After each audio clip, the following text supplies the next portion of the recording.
spectators. Thank you for being here. Hey, good Saturday morning, Northern Michigan. Harrison Beebe joining you live from the finish line. If you can't read the sign behind me, we are at the finish line once again for the Bayshore Marathon, the 43rd edition of the Bayshore Marathon. I'm joined by a good friend of mine, Mr. Eric Houghton, the 2003 Men's Bayshore Marathon champion.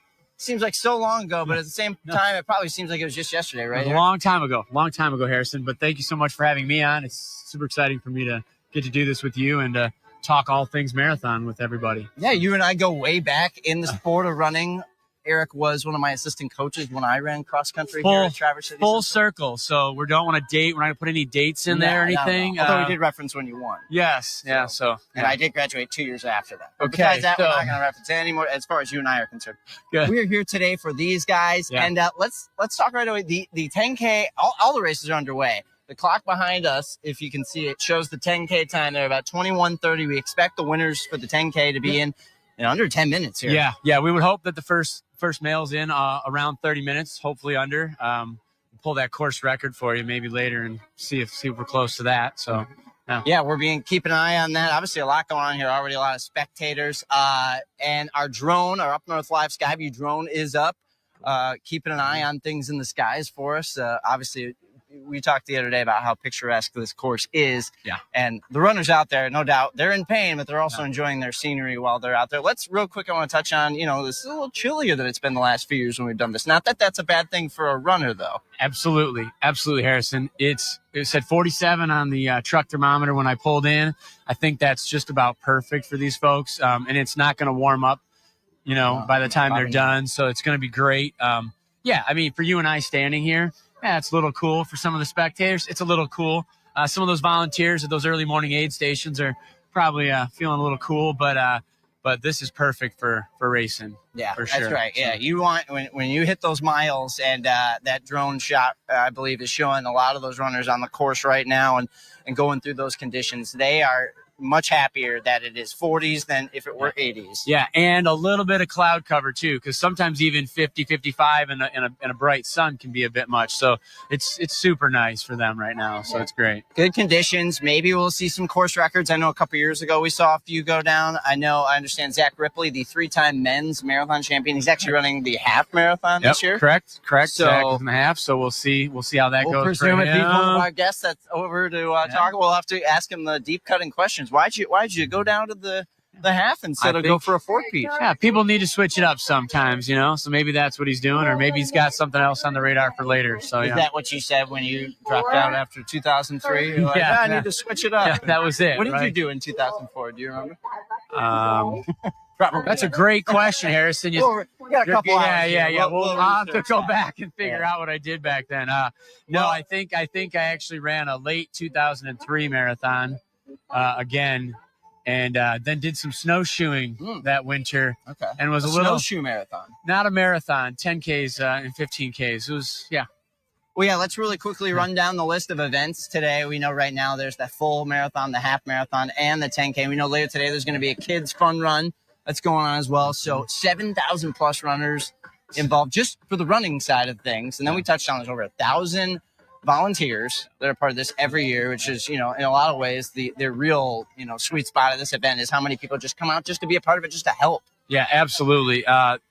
Events like this don't go on without the volunteers, and all these different groups, all these local groups that volunteer at aid stations out at the start line. I was out at the half marathon start, booked it in from here, and just a ton of volunteers out there. And then coming in, I'm driving in on Peninsula Drive, and there's a stream of cars heading out to go out there and spectate on the course, and buses heading out there, taking people out there to cheer people on. And I've been out there.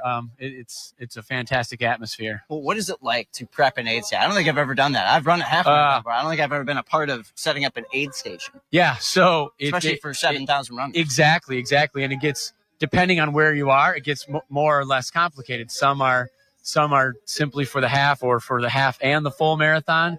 And so you've got runners at some points going both directions. So you get there in the morning. The great crew, Jim Rossi and John Kostrava, have set out all that water for everybody.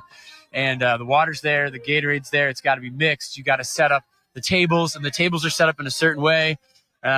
Water, Gatorade water, I think. Some of them have goo. Some of them have goo at them as well.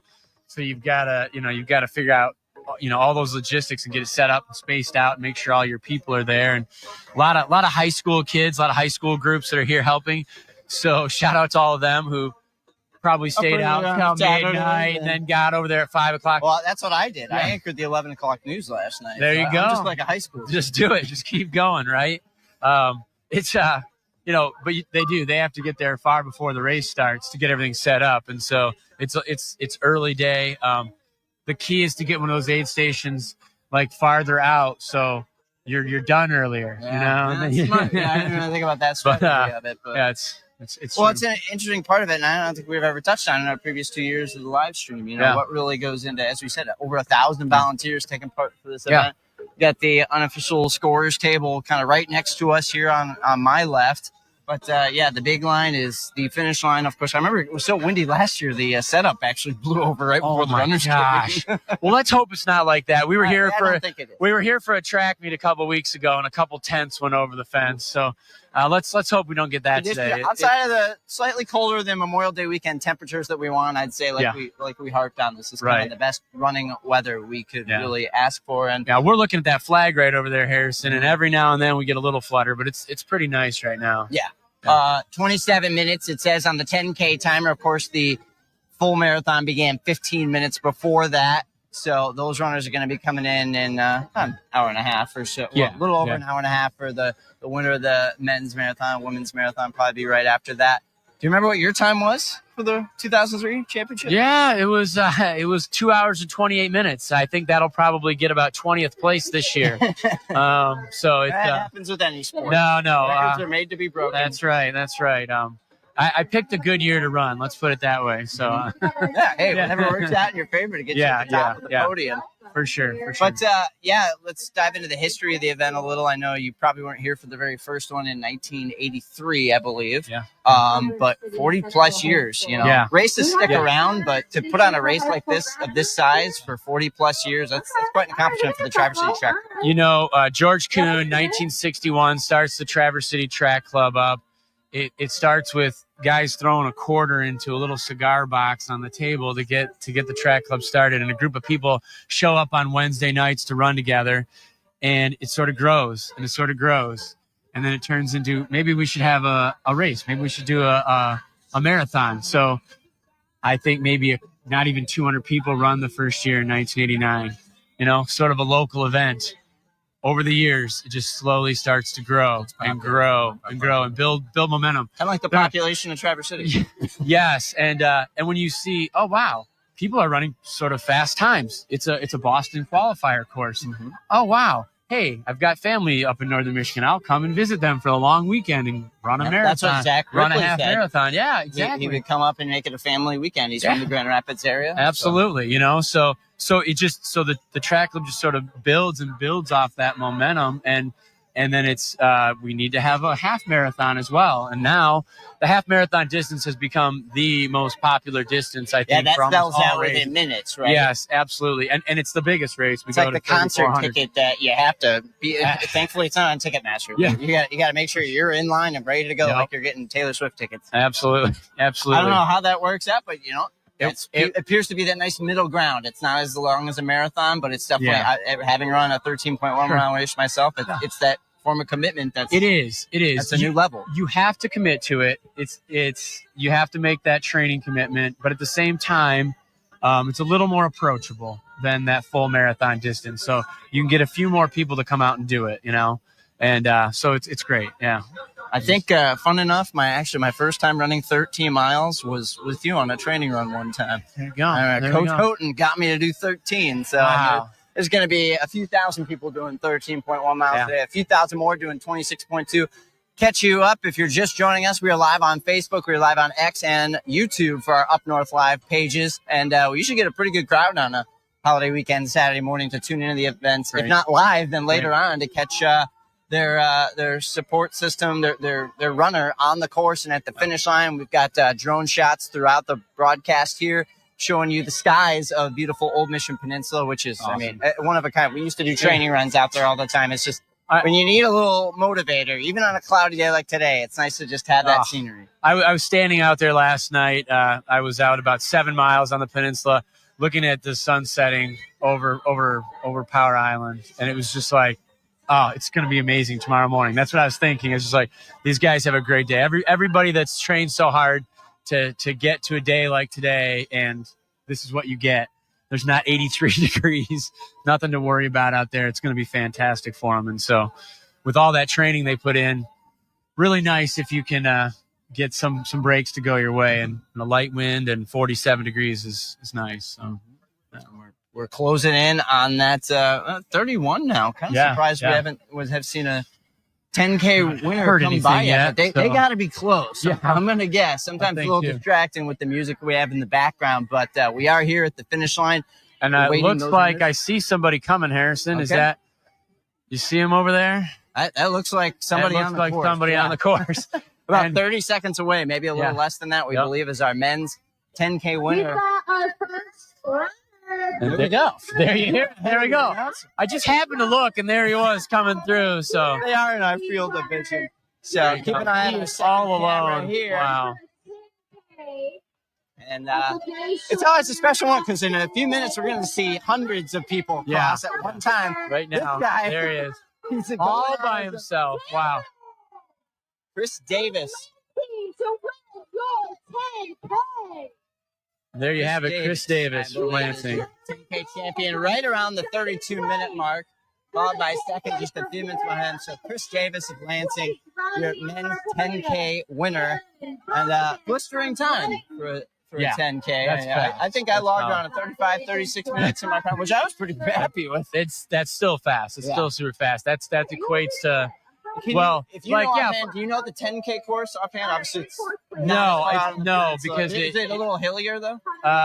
They might have added a hill or two into that course. I think it changed a few years ago. So, and that's kind of the beauty of this event. They can always kind of tweak some stuff. Exactly. The full marathon courses are pretty solid. The marathon has had very few changes. There was a little issue out on Bluff Drive a few years ago, and the half marathon start has now moved to Devil's Dive. Which is it's a beautiful scenic start, but those half marathoners start with a nice grind up. They start up. They start from down by Peninsula Drive. They go up. Yes, they go up. I guess if you're going to go uphill, they get it out of the way. Get it out of the way, right? So they appreciate it, and they get dropped off at the top, and they get to walk down and feel it before the start. So they know what they're getting into before it starts for that half marathon. So but that time was a little under 32 minutes, I think, Harrison. I think it's right around 32 on the screen. Yeah, so, I mean, that's low fives, 5:10 pace maybe. So that's why we have it here. I can do math, right? Someone's checking me at home going, that's not even close. But I just did my taxes. But I think that's probably, 507, 508 maybe. So 6.2 miles. So, exactly. That's good. Certainly no small task. Even the 10K, it's the smallest of the three main races here, but it's still, if you're logging it in 32 minutes, you're doing something pretty incredible. Yeah. Waiting our first female 10K finish line crosser here in just a few minutes. And that's the video where we're situated. We can kind of see the runners come across. And here's another men's finisher coming up, it looks like. So it looks like the green bibs are the 10K this year. And then we just have to do our best to distinguish which our bibs are half and full marathon. I unfortunately pulled up right as the marathon started, so I missed which color. But I'm sure pretty soon we'll be able to figure out which one's which. Yeah. But shout out to the crowd that you can see in the stands behind us. That's always a very cool part of the event. Is plenty of people are coming just to support their runners on the course, and I imagine that this number right now, it's about a third full in the stands, but in about an hour or so, it'll start filling up. That's going to be pretty packed. Even with the temperatures a little cooler, a lot of people know how important of an achievement this is. But the 10K family members say, go out and do the 10K. We'll see you at brunch. Yeah. And but the half marathon and full marathon, they usually get a crew of people to come over and cheer them on. So.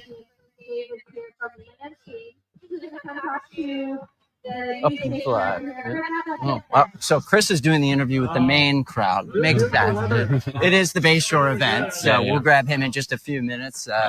talk to him and get his feedback on how things went for him personally and just on the course today. Yeah. Maybe find out what went into the 10K performance. Yep. Absolutely. Keep an eye. 35 minutes and 30 seconds for the 10K time right now. Rolling in. And runners still crossing, still waiting that first female. Still at that trickle. Still at that trickle Chris, phase. You all set? All right. Jump in between us. Harrison Beebe, UpNorthLive. Eric Houghton. Congratulations. Yeah, great job. We'll have you pull your right right there. front of our lens here. And Chris Davis, our men's 10K champion, on 32 minutes, right? Or were you under? I didn't actually see the time. I was more just trying to get to the finish. So I don't know. Us both. We were kind of doing a little bit of everything. But so you're from Lansing, I think I heard, Correct, right? yeah. So what brought you up for this event today? Well, if you could tell by the uniform, I work at Playmakers. I've been there for about 3 years. So I was helping out with the expo yesterday. It's just a great event. I did the half marathon a couple of years back. So I just know that it's a really big event. It's really well run. So that's why I came up here for it. So quick question over here. What all the faster runners out there want to know, and we can't see, but maybe you could pick your foot up there. What are you wearing here? What are you wearing today? What shoes have you got on? These are the Alpha Flies. The Alpha Flies. Okay, so we got our first elite runner in the Alpha Flies. For Playmakers. We're gonna keep track of the super shoes today, and that'll be a topic. So Playmakers had the girls finisher. Oh, we did just miss that. absolutely. So we'll get another Playmakers girls. Okay. absolutely. We'll The get her girls over here finisher too. coming, So. first female finisher coming in just under 37 minutes there for those of you who don't have a clock in front of you. But we're here with the 10K men's champion, Chris Davis. And okay, so you did the half. You've done the 10K. Yep. Are you going to do the full at one point, complete the trifecta? Maybe someday. I'm actually more of a miler. So this is kind of a stretch for me, but in about 2 weeks I'll cut down and I'm going to do a couple road mile races. So I'm just kind of base building right now. But yeah, maybe someday way out in the future I'll do the full marathon, but nothing right now.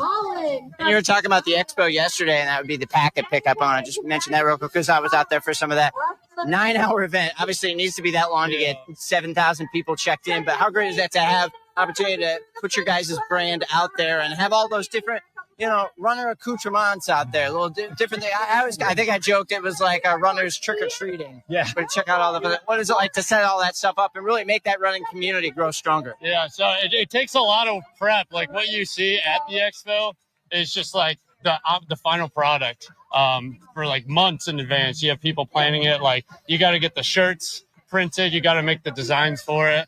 And then you have to actually pack everything up in the trucks and bring it up. But just getting it to that like 9-hour event, like it is really well run because they put so much time into it, which is super awesome.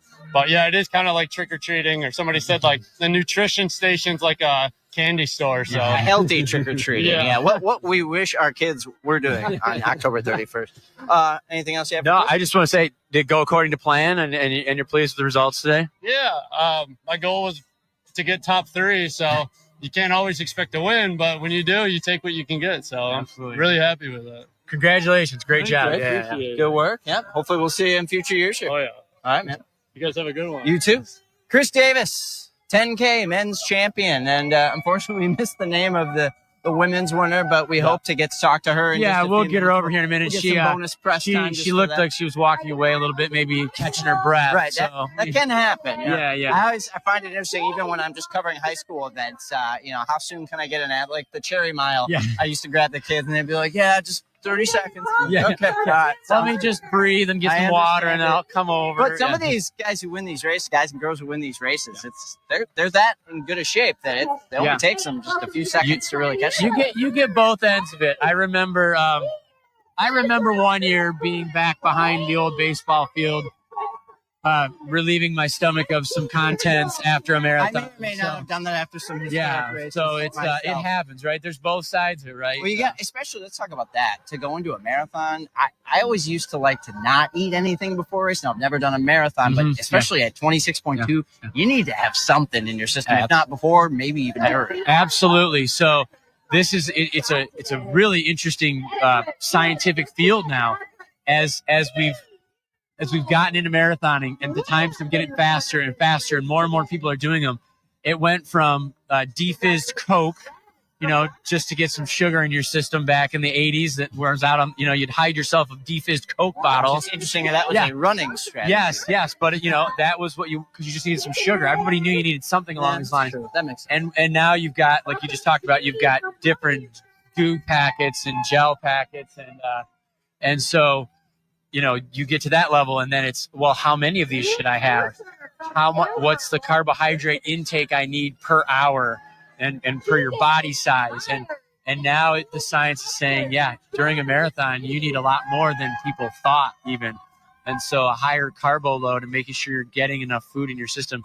And so then it comes down to training yourself to be able to run with this kind of, excess food in your stomach. Find that sweet calories, spot, right? Because you don't want to then blow up later. I mean, there's so many different things out there. Bicarb is a huge thing that people are experimenting with now. It's essentially a baking soda mix to help give you extra energy. And that's probably always going to evolve. There's always going to be new tricks for the trade and little ways guys try and get an advantage in big time races. Really, I just, I noticed I would get cramps a lot. So I wanted to avoid that when I could. I think we've got our next guest, the women's 10K champion. Come on up here. We're live. Hi, Harrison Beebe, UpNorthLive. What's your name? Hannah Adler. Adler. Yeah. Eric Houghton, my co-host. Step in the nose. Hannah Adler, women's 10K champion. We kind of missed your time. Do you know what time you came in at? Just after 36:30, so high 30s, I guess. So. Is that what you were going for? Yeah, I was definitely just wanting to put myself in a place to be the top 3. Give myself a chance to compete for the win. So just kind of went out really hard the first half and then just tried to hold it the last half. So yeah, it's a pretty good time, especially for the weather and everything. Yeah, so we were hyping up the weather early. Had you done a Bayshore race before? Last year was my first time and I did the half marathon. So this is my first 10K. That's what the men's winner did. We're sensing a trend here. Yeah, I thought I'd go short and fast this year. So yeah. And so 36:30, that's sub 6 pace, and happy with the time then too? Yeah, pretty happy. I'm 2.5 years out of college, so getting back down to some speed again and not on like a track. So yeah, pretty happy with the time. So. And are you training with the group down in Lansing with the Playmakers group? Yeah, so it's fun having the store, having people out there all the time. So yeah, definitely nice to see people in the jerseys out on the course too. Just everybody's working together. So yeah. It's like one giant team. Yeah. So you've done, we mentioned this with the men's 10K champion. You've done the half, you've done the 10K. Do you want to do the triple threat and make sure you do the marathon at some point here? Marathon eventually, yes. I haven't done a marathon yet, so maybe a year or so, but definitely so pretty out here, and I love the atmosphere of passing everybody. That's like the best part. You're always seeing people. So where are you from? I'm from the Lansing area, so okay, yeah. Just like Eric was. Interesting.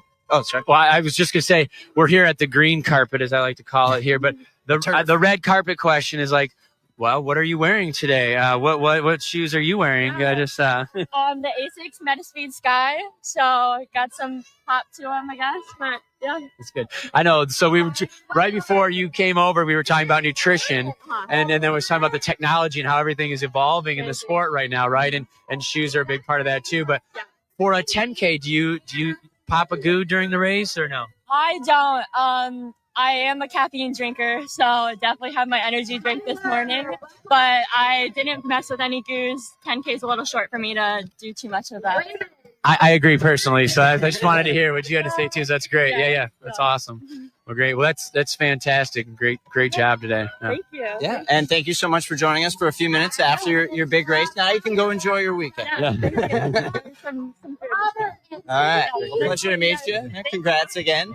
Hannah Adler, I believe, or women's 10K champion. She looks totally recovered. Like she's probably gonna go like a 3-mile cool down or something. It might be a good idea. You get in those fast speeds. That's what our high school coach, Coach Don Lukens, used to always harp on getting a proper cool down after every race to make sure those legs aren't going to be hurting the next day.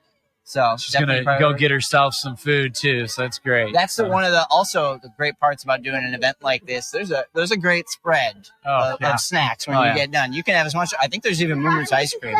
So you get your medal and you get a bunch of. It's like the after race trick or treating. Well, we talked about the evolution of the track club and of the marathon, as more and more people come, and as more and more people have seen events and what it takes to put on a good event, and the volunteer groups, and then getting these amazing sponsors and these amazing business community partners that are a part of this. I mean, you can't see it, folks, but there are 6 or 8 just gigantic white tents just on the other side, outside of the track here at Traverse City Central High School, and it's just filled with food and drinks to help these athletes refuel, and I think there's even some concessions for the fans, and so if they want to get some coffee and some snacks to drink, so I could go for another cup of coffee. Yeah. So if you're off air for a couple minutes, I'll know where you went. You're doing great for your first live television. For someone with a face for radio, I'm doing okay. I've never heard that one before. Yeah. Nah, you're welcome alongside me anytime. Lisa Taylor, of course,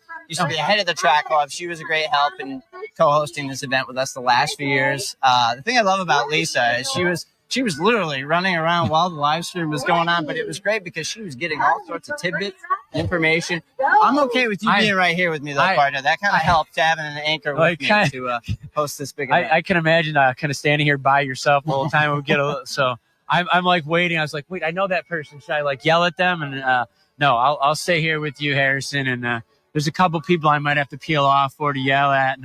But otherwise, this is great to be here. And this is awesome. Like I said. I just got word from our crew in the studio that they're keeping an eye on the Skyview drone that we have been showing shots throughout the Facebook live stream here this morning. I believe, did you say the half or the full marathon, guys, was 5 miles out? Must be the half. The half later, about 5 miles out. So we're would make sense. Roughly 25 minutes away from the first half marathon crossing the finish. At some point, I know they're going to switch the clock over, which is nice because then we can keep an eye on it too. But for those of you just tuning in, thank you so much for joining us bright and early this morning on our Facebook, X, and YouTube pages here for Up North Live. I am Harrison Beebe, Sports Director at Up North Live. Eric Houghton, 2003 Men's Bayshore Marathon winner. You also said you remember the TC Track Club board for a bit, right? Yeah. For a number of years, served on the board of the Traverse City Track Club. So, I mean, anytime you're a part of the running community and you get so much from so many other people, from the coaches and the other event organizers, so to be able to be on an organization like that and help give back is it's always great. So, well, and one thing we haven't touched on yet in the first 45 minutes of our stream so far here is the money that's raised for this event goes to local charities. And what is, if you can recall, what is that process like to decide? Obviously, it's a big amount of money that gets brought in. It is, absolutely. So there's a committee within the board that has to go through the whole budgeting process. It's with an event this big, there's a lot of money that comes into it, and there's a lot of costs, of course, that go with putting this event together. But then when it's done, a lot of the money is disseminated out through various community events. The volunteers that are here, they're all getting a stipend for volunteering. And so all 1,000 of them? Well, not individually. So, maybe as an example, so the Traverse City Central boys track and cross country and girls runners were out at that half marathon start doing parking. Their teams get a stipend for the helping. There's the Vasa Ski Club is out there on the course. The girls swim team is out there on the course, and maybe we'll get the complete list later and kind of go through it. So all these different community teams and organizations, and then they get a stipend. So that's where some of the money goes back to, of course. And then there's a grant writing process where we open it up twice a year for grants, and people can apply for those grants. And so, as an example, if a track needs resurfacing and they need additional money, and money goes to the TART trails, for example, they're very big part of the running community. Right. So those are the types of organizations we want to support. Organizations that support the running community and the running and walking and healthy fitness community. So that's where that's how all that money has to get decided where it will go, and it's a tough process some years trying to figure out, because there's so many great causes to give the money to, but over the years, I don't know the total number. We'll get Lindsay over here, but it's over Lindsay McLaughlin, over track club. over $2 million has been given out in grants and stipends over the years to various things, which is amazing, right? That kind of impact for our community here. So, and that's something to think about when you do pay that sometimes noticeably larger entry fee. You say, why do I have to pay $100? I don't know offhand how much it is, but pay that much money to enter a race. Well, you do get some of the, the shirt, the medal, but it's also going back to the community that you're running in. You're kind of making a donation to the running present and future of that community. And obviously in Traverse City and Grand Traverse County and here in Northern Michigan in general, we care a lot about the active community, especially in the summer months. And it's great that this event kind of signals, you touched on it the other day when we talked, the unofficial start of summer. We're getting done with the winter season and the treadmills and the indoor events, and we're now focusing on the outdoor summer activities. Yes, 2 weeks ago, summer kicked off, and now it's back to fall again. I got a pretty good tan too. I know. Here we are again. We're going, okay, it's the kickoff of summer. You asked me if I needed to grab a winter jacket for this live stream. I'm glad I have mine. I was debating not bringing it. I'm glad I have it. When you're standing, right, it's one thing. It's a little different. We got an American flag crossing the finish line. I love the guys who they'll bring whatever they got to do to show their patriotism. Or, that's a cool element. Well, we're tied 6 miles with the American flag. That doesn't look like an easy thing to balance back and forth. No, he's done it many times though, and tie it into the being able to tie it into Memorial Weekend, right? And it's true. Great tribute. Yep. So definitely it's pretty great here. And, I love how we got a lot of the runners wearing the yellow, and I noticed the bright highlighter colored shirts. It kind of blends in with their number. I can't tell their numbers. Yeah, for sure. It is. You can't miss them on the course. Though. Definitely. At the beginning we were a runner, and there was a gap, and a runner, and now we're seeing swarms of people. We're getting a wave. Yep. This is and the crowds have grown. Crowds doubled since we last referenced them about 15, 20 minutes ago. There's signs out there. This really is a special event. There are literally thousands of people here. I guess I should keep reminding people where we are. For those who don't know, we are at the base of the Old Mission Peninsula. The race is done throughout the peninsula, but the finish and the start, the finish and start for the full marathon and the 10K, all right here at the track at Traverse City Central High School track. You and I know very well from our years in our heyday running in the high school levels. But a great place. A little tough to find a parking spot, maybe. Yeah. It's maybe the only one downside about here. We do have an MC right next door as it is the size parking lot, and the Traverse City Central parking lot is pretty big. But even I showed up about 15 minutes before start time, and I'm a couple blocks up. So it's for those of you who think the media get the front row seats. We're fighting for spots just like everybody. And to be fair, there's a lot of people working a lot harder than we are. Absolutely. But, that's a great problem to have, right? But you kind of referenced the Old Mission Peninsula and Traverse City and Grand Traverse County and the county and the 5-county area, whatever. We have, so many folks from Old Mission Peninsula. I was out, like I said earlier, at the half marathon start, and we had, the chief of the Peninsula Fire Department out there. We've got a fire truck out there. We've got traffic control. We had city police officers out there, and we had county sheriff's officers.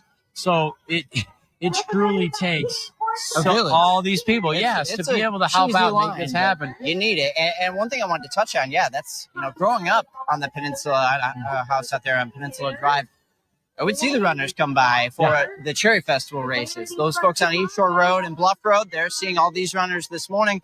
It's a little inconvenient if you're trying to get out and get your car, but, I think a lot of them kind of understand, this is a community event, it's a tradition. And it's one of those unique things, kind of like walking on the bridge on Mackinac Bridge on Labor Day. It's like that one day a year where you kind of let the foot pedestrians kind of dominate the road. Yep. And we were at the half marathon start, maybe a quarter mile out. There was a family, and they had their driveway. They had a grill out. They had a bonfire going, and they were making pancakes on the grill. Oh, nice. The kids were out, and I was like, this is awesome, So they're like, look, this is an event. It's going to happen.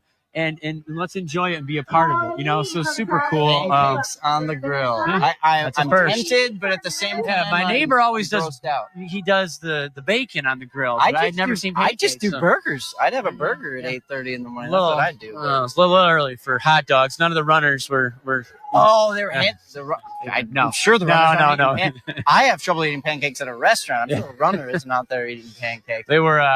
They were having a great time and being a part of it, right? And that's so cool. And one of the the crowds, the people who live alongside, not just the aid stations, but they theme their properties and make it like a party. Yep, exactly. Cool. Maybe you're seeing some of that on our UpNorthLive Skyview drone that you're seeing immersed throughout the broadcasts. Yeah. Any other? Well, I don't know if I should even say about that. Like there was one time a couple of years ago, there was definitely a guy at his house handing out beer to runners. I remember seeing that, and I don't know if that was legal or not, but it was. ID like, the runners, but be in it. Like have fun, like enjoy this. And one of the neighbor folks was trying to get out, and the road was closed, and she was like, "I thought I'd get out before they closed it." She goes, "Usually I get out in time," and she's like, "But she goes, I just love this so much," and so to hear that from our community and get their support and understanding that, yeah, we're going to inconvenience some people for the better part of the day, but truly the track does such a good job cleaning it up, Harrison. Mm-hmm. I mean,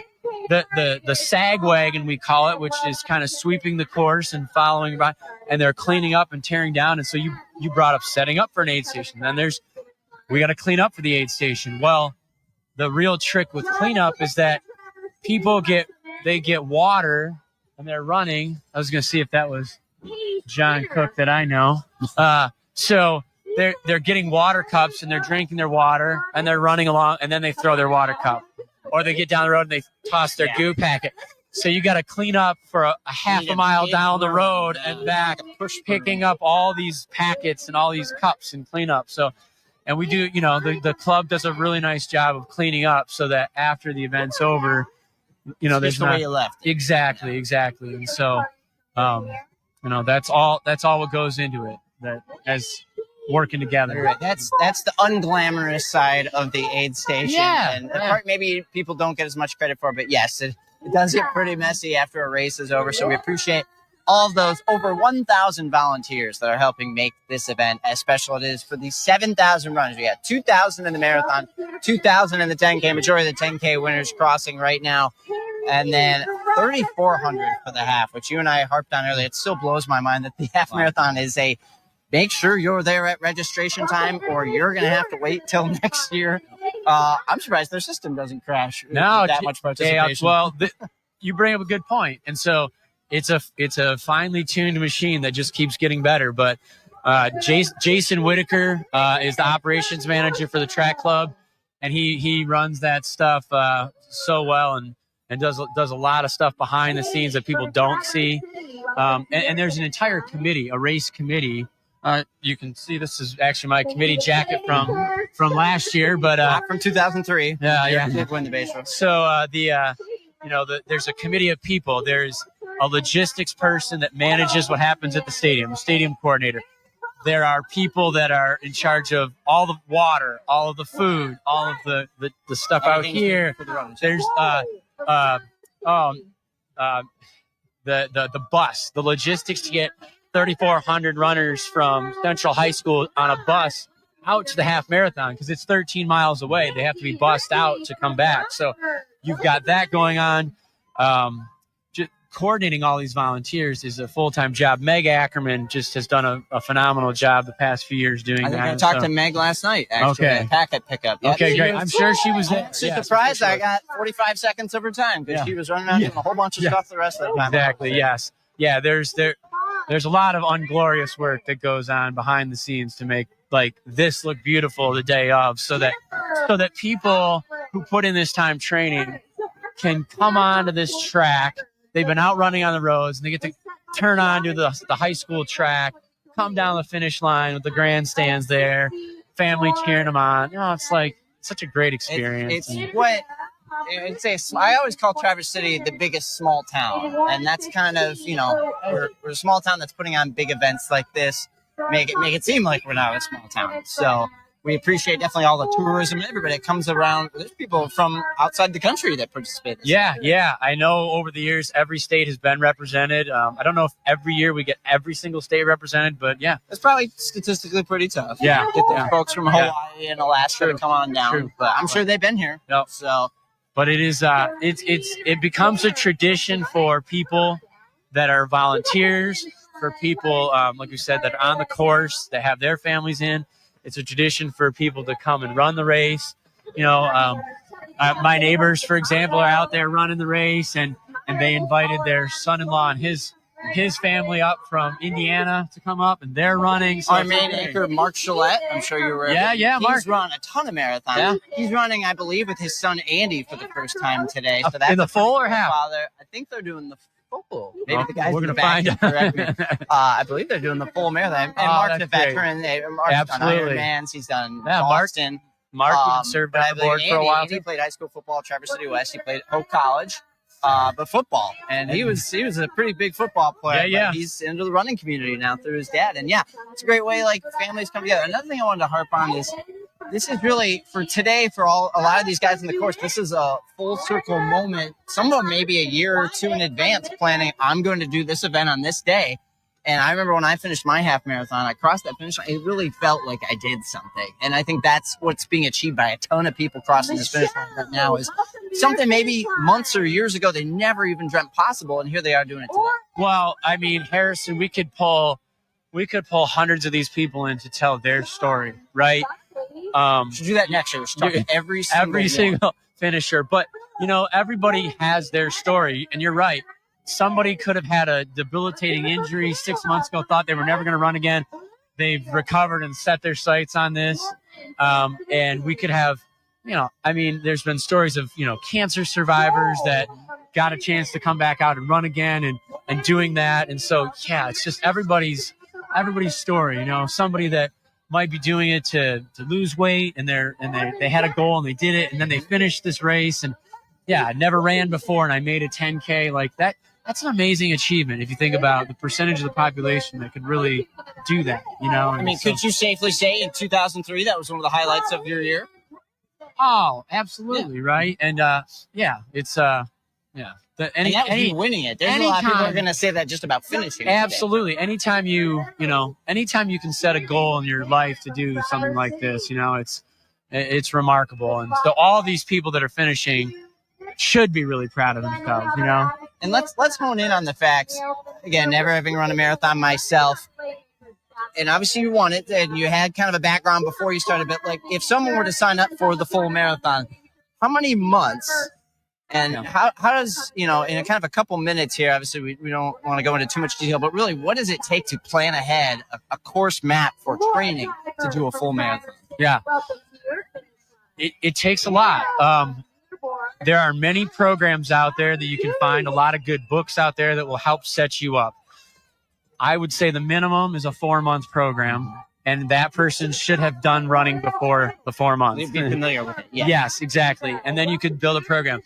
But you definitely want to be running for 6 months before you do a marathon. If you want to have a good experience, I'll say, right? I think certain athletic people could probably finish a marathon with a little less, but I think to enjoy it and not be like, especially if you're setting a goal time, a lot of people, they want to hit a certain mark. Yeah. And just like even finishing sometimes you're like, oh, I can run 26 miles and then you don't set yourself out a program and it's like, oh no, what have I got myself into? Yeah. So I highly recommend a 4 to 6 month program.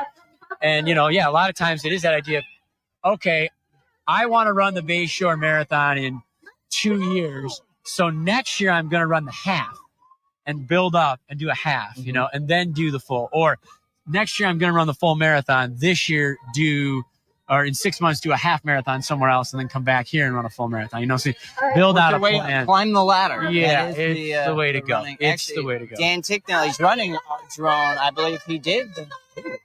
Okay. We're going to interrupt. Sorry, Dan, didn't mean to take away your shout out. Our first men's champion in the red here. We're going to 104. 104, Harrison. Am I seeing that right? Yes. That is Jack. I believe Jack. I think I heard that right. Definitely first name Jack. That time is he was absolutely screaming. He was 104 something, which is that's fast. And I think that's another thing where the temperature is strongly in his favor today. Yeah. You're not worried about overheating. Yep. There's a comfort level when you're out there. We touched on it a little earlier. So for those of us just joining the live stream, it's a little chillier than the average Bayshore Marathon morning. As much as it's not maybe ideal for folks like us or in the stands, for a runner, this is a great air conditioning Yeah. to really keep you in good spirits and keep you comfy while you're out on that course. Yep, absolutely. I think that, you spend all this time training and building up for it, and so In colder temperatures than this. yeah, all winter long. If you're from anywhere in Michigan, you've been running in the cold weather, and so now you get a day like this where it's cool and you're not overheating. You see various levels of clothing out here. I think based on how people are approaching this race. He ran an hour and 4 minutes, and this guy, we got a second guy coming in. Half marathon finisher. Our second guy coming in. About 105.40. Wow. Oh, another Lansing guy. Yeah. A lot of speed in the water in Lansing being represented. Yeah. Playmakers has become a good part of this event Are they lately. located in Lansing? And they're a Lansing-based Makes sense. business. That's Yep. where 10K champion works. Yep. Yeah, the sea of people keep coming in. 10K finishers. 10K, lots of 10K. Three, there's another. No. Ooh, a birthday boy crossing the finish line. I've been keeping an eye on Zach Ripley. I was projecting maybe he might be in the mix for the half marathon championship. After winning, we don't know his training. We don't know his training plan. Maybe he's got a different plan, and I don't know. So all these things we never know. But this is very exciting to be at the finish line once again. Our third year live streaming the finish line here for UpNorthLive and the Bayshore Marathon. Hoping to talk to the men's half champion in just a few minutes here. What was that time again? 104? 104 something, yeah. So that's absolutely screaming fast. We're going to have to find out. That might be close to the course record. I'll have Jason Whitaker send me over some stats so we can have him pull them up on my phone. Well, after we'll give a quick programming update for the people streaming in. After the half marathon winners come through and we kind of catch up with them, we'll take a quick break. We'll still have the live stream up for the finish line. Eric and I will take a quick break to catch up with a few things, and we'll punch back up for the full marathon winners and talk to them as well as we broadcast the finish line here at the Bayshore Marathon. 43rd edition. 43 years it's been going on. It's Marathon. Now grown to over 7,000 runners. Just an amazing event. Hold on, this Harrison. We got a prop. Yeah. I got one of those yesterday, yeah. So this is, if you see these people walking around wearing all they're your new best friend. Yeah, these are the Bayshore Marathon people. So there's always people with purple shirts out there. Shout them out. Yeah, once again, I wanted to just shout out all the Bayshore Marathon volunteers, and so those people in the purple shirts you'll probably see walking around behind us. They're back there handing out medals to all the finishers. That's another one of our community groups that's responsible for helping out, and so yeah, you've done a little bit of every job associated with any type of. Because for years you were helping run the CHIP program that would be in charge at a lot of these races. I've done so many different things, Harrison.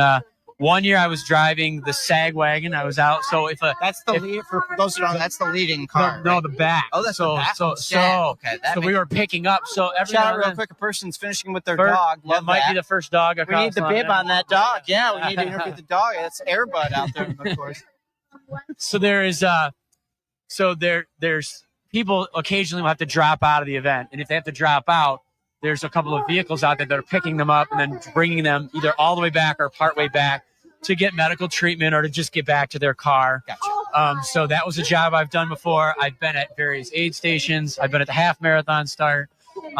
Yeah. And now you've been here. And now I'm here at the finish line. Full circle for goals. You are just, man, you're taking off. Next up, bucket list. You're going to be doing the Olympic coverage in a few years. I don't know about that. We got a couple holding hands. This is also nice. Finishing there. I loved how you hit that point home. Is there are 7,000 different stories out here, and we can't talk to all of them, unfortunately. But everybody has a different reason. Some of them just probably woke up maybe not this morning, but this week, if they could get into the 10K. And I don't know if they wanted to be a part of this event and really, reach a goal that they've set aside for a while, or maybe they just said, hey, right before the finish line, they do lock the entries. Yeah, they do. They do lock it out. And the half, everything really sort of filled up, I think, this year, and there was a waiting list. But there's a deferral program now, and so they're able to open it up. And that probably started the COVID year, correct?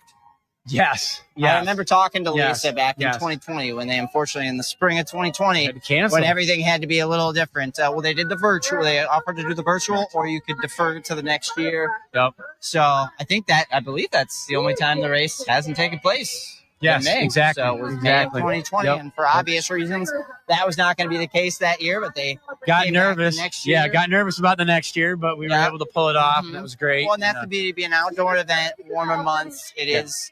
Yeah. Running is a very It's more- socially. A lot of people cross the finish line together, but it's outdoors, very socially distant sport. But Right. Oh, come back, she's flying down the whole These guys stretch. are. We're at a point now where the faster men, I think there's probably been 7 or 8 now, have come screen there, and they're absolutely rolling fast, Finisher coming in, and we're got a lot of 10K runners mixed in with them now, so they're kind of weaving their way into the finish line to get there. which is a little tough at the end when Yeah. you do have this track finish way. But I think having done races where there's several different races in one finish line, you understand. That's the formula. And when you get 7,000, we can't have multiple finish lines. It's perfect to have everything right here. We got the stands here at Traverse City Central High School. This really works out super well as a great host. A little confusing for me because when you and I used to race here, we were finishing over there. And Harrison, so the course has had to have little tweaks over the years. My year when I finished, we actually came on to the backstretch. Okay. So for a number of years, that, you would come onto the track, go around the backstretch, come around this way, and you did finish near the finish line.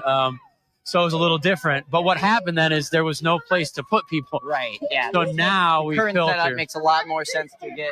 There's the gate right there. You get them out, and then right behind the bushes here, right by Traverse City Central High School, and the tennis courts there. And that's exactly what happens, right? You figure out how to make it better. You go, oh wow, what if we switch this? You realize there's always things to do, always tweaks to make, even for an event as powerfully run as this one. Yeah. And shout out to Joe DiMambro. I haven't dropped his name yet, but Joe is the Bayshore race director and has really taken that over the last few years here and done a great job. I think I caught his with interview team, too. with our morning reporter at Madison Stoddard earlier this week. I didn't catch it live, but I did watch it later. And I heard Madison through my earpiece. Just our morning reporter Madison was on the course today running the 10K, and she just finished well. So shout out to Madison there. Got a couple UpNorthLivers on the course. Maybe next year I should run and host at the same time. And we'll sit in the sag wagon so I can run a little and then maybe. Well, you could get those guys that do the shoe reviews that run with the little camera. Yeah, you are loving the shoes today. I'm going to talk about the shoes. He is very excited to ask every winner what their shoe is. So I just realized we haven't seen our men's half marathon winner. He's been through for about 10 minutes now. We have not seen him come this way. Don't know if that means we're going to be able to talk to him or not. But the men's half marathon winner came in a little over an hour and 4 minutes, which is a spectacular time. Still awaiting that first women's half marathon crosser, and about the halfway point, a little over for the full marathon. Those guys will be coming across in about an hour or so. I just saw the message. They're trying to get him to come over here, so hopefully. So it'd be great. I think they said his name was Jack, so the men's half marathon winner, great time for him. So as far as champions go, we're halfway home. We've seen 3 cross. We're waiting for 3 more. Yeah, and I have to imagine, the women's half will be very soon. That'd be really close. And the beauty of the crowd, they're going to perk up right when we're going to know. You and I don't have to look for it. We're kind of keeping an eye on the camera here and people at home. But for those of you tuning in once again, I always want to reiterate, because I know on Facebook we've got people checking in at all sorts of random times. I am Harrison Beebe, sports director at UpNorthLive, here for the 3rd straight year at the finish of the Bayshore Marathon race. I'm joined by my good friend Eric Houghton, 2003 men's Bayshore Marathon winner. Well, I reached out to you a few months ago. I said, hey, we need someone to fill in for the great Lisa Taylor. Do you think you're up for it? And he said, let me check my calendar. And then it was 30 seconds later. I'm good. Let's do it. I thought you were kidding me. No, it's great. I mean, I know a handful of people here, and it's fun to, just be a part of the running community and just seeing everybody and finishing and having known you for so long, Harrison. It's great. And I go way back. Yep. So it's fun. So it's really fun to be here. As I told you at the beginning, I was out at the half marathon start. I actually had parked my truck on the wrong side of the group of people. So I had to drive through the crowd to get out so I could get That's never easy. so I could get here to see you. I was like, So if is that I'm where your late, truck is? Harrison will get mad at me. No, I drove in. So I say you ran down here to be at the finish line. no, it was great, but that's When was the last race you took part in? I ran last year at the Leprechaun run in town, the little 5K. 5K, the leap. And I dealt with some plantar fasciitis, which anybody out there that's dealt with it, you know it's not fun. And it lasted all summer and into the fall, and I finally stopped running this winter, and now I'm back running again. So who knows what's in the cards? How long of a next. gap did you have then? About a year? months. Yeah, I mean it's been a year since I've done anything. What was fast and that? competitive. And I think a lot of people can relate to this, whether they're just starting or coming off an injury. What was that first run back like? Yeah, there's like this exciting part that you're out running, and then there's this like, oh, the injury doesn't hurt too bad, but now everything else My whole is so body does not remember. Yes. Yeah. And I that's what my friends were saying. They're like, oh, it's gonna be. We got one right here. I'm seeing. We got it. This looks like a pretty speedy female finisher. Jeez. Oh man.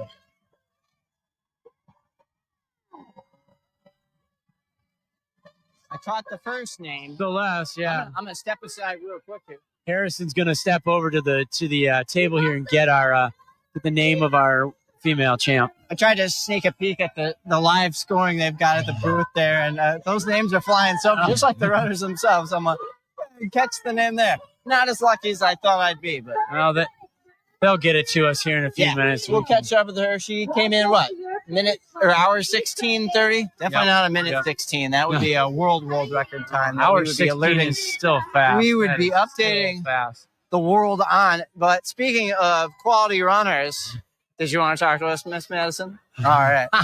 Madison Stoddard, UpNorthLive morning reporter extraordinaire. All right. Eric's going to take a break, and Madison and I will catch you. Man, you and I have never been on TV together before. No, we I don't haven't. know if this counts as TV, but it definitely counts as Facebook. But usually I'm interviewing somebody. That's right. So And I'm it's a not little used, different. I'm not used to interviewing on live programs. So, yeah, and you were here just a couple days ago previewing the event. I was, yes. And then you were running in the event. And When I'm did you here decide today. you were going to run? I started training last year for 5Ks, but this year I was like, my New Year's resolution was do more runs, maybe 10K. So that's what I did today. Well, and that's a great example. Eric and I were just talking about, for all the runners out here today, this is kind of months, maybe years in the making to do any of these races. And you just kind of hit home that point. You set this goal, you accomplished it. And more importantly, this was a later than probably normal wake-up call for you. Yes, I got to sleep in today. Yeah. I did not. I'm here. I'm good. Yeah. Well, what were the course conditions like? Were you happy with everything kind of being newer to these larger races? What was it like being out there? It was really flat, really nice, beautiful views, like they say. And the weather is great. I know it's like a little cold, but once you start running, you warm up, and the breeze over the water, super nice. So, yeah, beautiful scenic route. Probably one of the prettiest races I've ever ran. So I believe, as a Traverse City lifer, I can attest to that. Madison, you're from downstate. Did you hear about the Bayshore Marathon growing up? Did you know about this event? I didn't. No. Okay. So ever since I moved here, reporting. You've heard probably nonstop about it. Yes. So I was surprised that we even had a marathon here in Traverse City, which is amazing. When I was talking to the people on Tuesday about it, they told me all the people that come from all over the world to race here. I just think it's really cool to come here to Northern Michigan, where some people call home. Mm-hmm. Yeah, it's one of the signature events in Traverse City every year, probably Northern Michigan, really, and definitely running-wise. Yeah. It's 7,000 people out here today, which is, I did the packet pickup yesterday, and it's 9 hours long. Yes. That's how much time they need. Yes. And I went in there in the final hour and a half, and the parking lot at the Civic Center was still full. So that's how many people are here. Not to mention the volunteers, not to mention the fans that are just here watching. Do you have any support system here? I don't. Is your roommate here? No, she's not. No. Promotions should be here. Yeah, I was here. My friend Sarah Bailey, shout out to her and her brother Bruce. They're running the full today. Okay. So she initially wanted to do it in January. This is her first time running a marathon and running in general. So we kind of did this together. We did the Maury Vineyard 5K back in a couple of months ago. And so we kind of did that as a little fun run together. And then today we kind of hyped each other up. So she was really nervous. I was nervous as well. But yeah, I'm kind of here supporting them and they're supporting me. So You made it. You here. And real quick, can you, since you're familiar with the camera, can you go up and show the medal to our viewers on Facebook, X, and YouTube? Yeah, it's it's awesome. one of those, It's awesome it's small in size, but it's one of those, you get that put around your neck after you're done completing Feels this month-long goal. It really hammers home, your accomplishment today and what went into making this possible. What were your feelings like when you finally crossed that finish line and were able to get that medal? When I first started, I always get kind of like teary-eyed almost because it's like an adrenaline rush. But when you see the track, you're just like, you've done. You're almost done. Yes. So the countdown to the home stretch is the longest, but the best part. Yeah. So, well, the music, as a broadcaster here, the music kind of drives me nuts because it's right there in my ear. But for a runner, it kind of helps pump you up across the finish line. Yeah. I mean, there are some times where I turn my music down just to hear, the support on the side, and it's just fun because they're, having a fun time. And I can't believe how many people are, on the course cheering people on, which is just amazing that people are coming out. The aid stations, the water station, a lot of things are themed. It's like kind of a party out there. There were some people even dressed up in, I don't know, decades costumes out there, and they were having a little fun time with some wigs. So if you're out there, you saw it, and they make it a lot of fun. And there's even some, you might have seen them on the course. There's some themed runners too. I saw a person running with a dog. Yeah, I saw. So obviously dogs can run 10K. Yes. I mean, that might see be the American first dog flag. to ever run the Yeah. A lot of cool events out here. Well, Madison Stoddard, our morning reporter, thank you so much for, after doing your big accomplishment of the day, giving us a few minutes of your time and sharing the thoughts of being the 10K finish line crosser. Was this one of the signature events of the year for you, for sure? Yeah, I was definitely looking forward to it. Ever since I signed up, I was like, yep, I'm going for it. Excited it's finally here. It's crazy. I feel like time flew, but we know Allie Baxter has done some of these races in the past. Mark Gillette is out on the marathon course right now. Do we think we're going to upgrade you to one of the bigger races? I'm hoping. That's my goal. I told everybody, I'm like, someday maybe I'll do the half marathon. I don't know about the full, but that's definitely a goal I'll work towards for sure. All right. Well, Madison, thank you so much for joining us for a few minutes. And go ahead. Enjoy the rest of your week. Thank you, and congrats to everyone today. Coming through this. We've got our, I believe, female half marathon finisher. I caught your first name, Celeste. Rachel. No, I don't know what I heard. I think that's why I jumped over. So, Rachel, give us your full name. Rachel McCardle. Okay, and what was your time? 1640 something. Yeah, 116. Yeah, 30 or 40 something. So sounds about right. Yeah, well, Rachel, congrats. Sorry, I thought your name was Celeste. It's kind of tough with the announcers. I think they're matching the numbers. It's tough to see the numbers, but yes, you are number one when it comes to half marathon female finishers today. Was that your goal? Were you eyeing a win? I was hoping for it. I would say I'm always a little conservative with goals. Sometimes I don't want to jinx it. I think it's definitely was the goal. I like to come out here and be able to race. I know at the half, like a lot of people focus on times, and yes, times are awesome, but I really love to race. So it's nice to come up here. My parents live up here. Like nice to just take in all the views, see the family, and get in a good race. And you didn't need the sunglasses. There's no sun today, which is kind of shocking It's kind of just like my race day thing. I always have the sunglasses. Even if it's not sunny, I'll have them on. So. Hey, you got to go with your traditions, right? I understand you have a tradition you would probably want to ask about.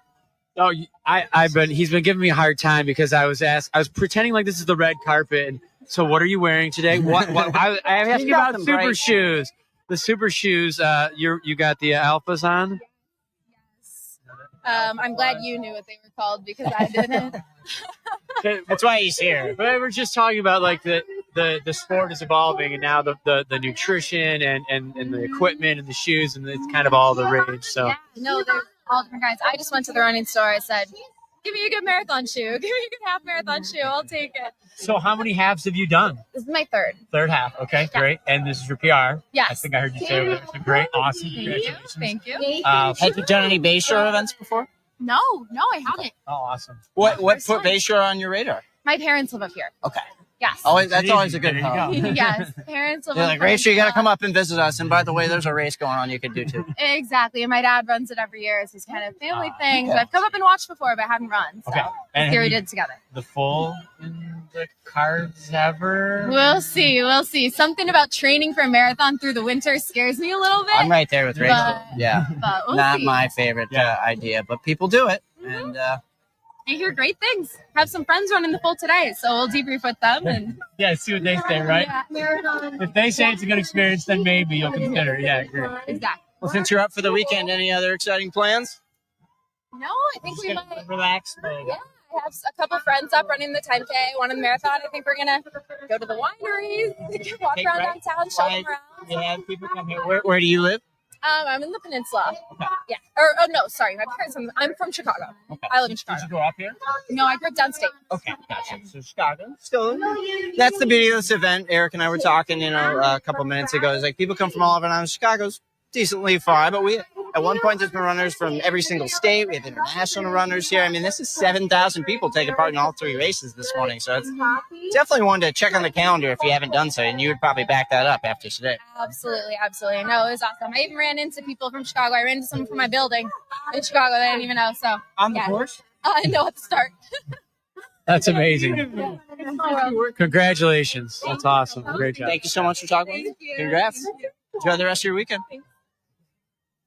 Our women's half marathon winner, and I think at this point, I think his name, if I heard correct, Jack. Of course, now I'm not going to rely on the announcers anymore. I'm getting incorrect information, but I believe our men's half marathon champion is probably not going to be able to join us, unfortunately. Probably maybe had other commitments, but Rachel's a good story too, because she said, well, I have friends that I ran with in college that were from here. So Ashley Coe, I think she threw out in Seattle Kearney. So a couple of runners here from a few years ago, and she met them in college, and they said, yeah, it's like perfect. Be a part of this. Come see them too. Yeah, so word of mouth. It's word of shoe. It's how it goes, how it passes around, So we're at an hour, 26 minutes right now. And the marathon, of course, started 15 minutes. Maybe offhand. Did the half start at 7:30? Maybe the full started at 7:15. Currently at, let's just say 9 o'clock. Yes. So it started at 7:30 for the half, 7:15 for the full. So 7:15 for the full puts us at a half hour, and we're an hour and 40 minutes. Probably a half hour or so away, maybe a little more. Yeah. If it was you, it'd be closer to an hour. Oh my gosh, these guys! Yeah. Today it would be a couple of hours. So what we're gonna do, Eric and I are gonna take a quick break on the hosting duties. Yep. Maybe get a cup of coffee or something. I'm gonna throw another layer on. Information. That's probably good for you. Yeah. But Adam, our other camera guy here, he's going to keep an eye on that finish line for you. I think we've had some drone shots featured throughout. We're going to be right back in just about 10 minutes or so here on our hosting side of things. But stay with us here on Facebook, X, YouTube. Thank you so much for joining our live stream this morning here on UpNorthLive. I am Harrison Reed, UpNorthLive Sports Director. Eric Houghton, the 2003 Men's Bayshore Marathon winner. And we'll be right back in just a few minutes, but stay with us.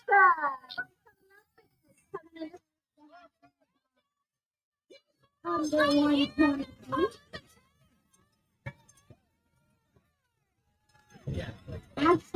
Keitel from Grand Haven.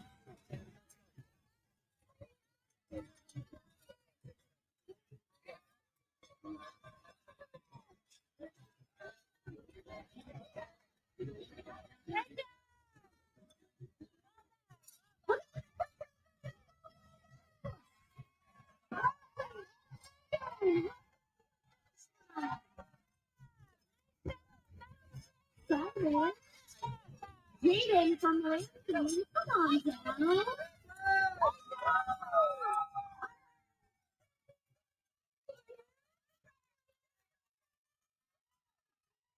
Welcome down. Welcome to your finish. Samuel from Brighton and Carson from Traverse City. Casey. Bob finishing the half marathon. All right. Nigel Robinson, a women's sweatshirt. That's a good look for the fashion with them. And from Grand Rapids, all the way from Pittsburgh. Here's our 130 pacers.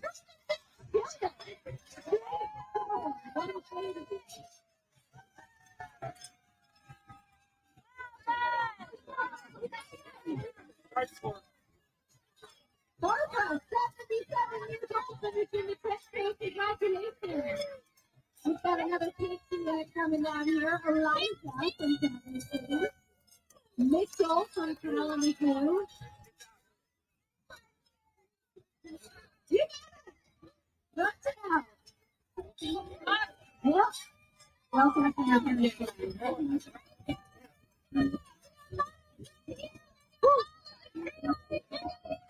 Good job, Mackenzie. James Thomas in Traverse City. Jeff Ash in Step. So strong today. We are so excited to welcome you into your finish line. Sean from Linden, Sarah Larson from Traverse City. Nick Stein from East Lansing, along with Rebecca Stein.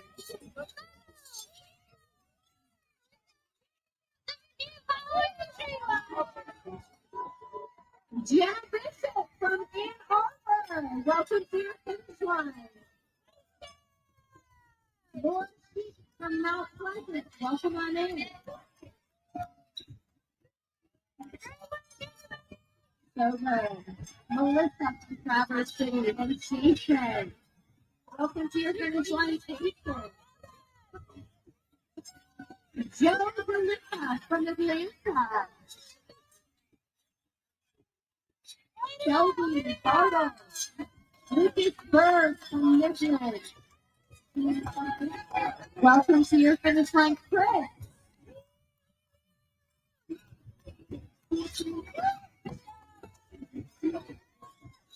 No, from East Lansing, Katie from Omaha.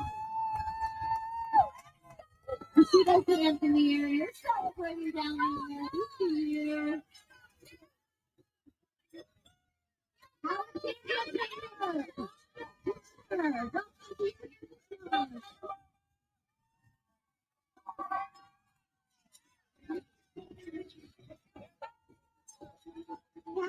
Berlin from Plymouth.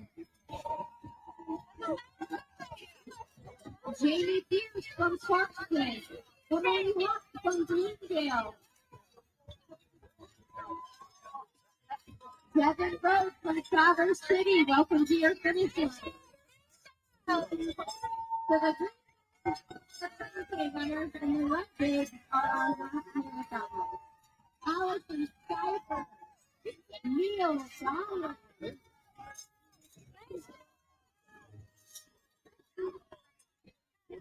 Ryan Rock from Wayland. Chris Cumming from Fairfield Hills.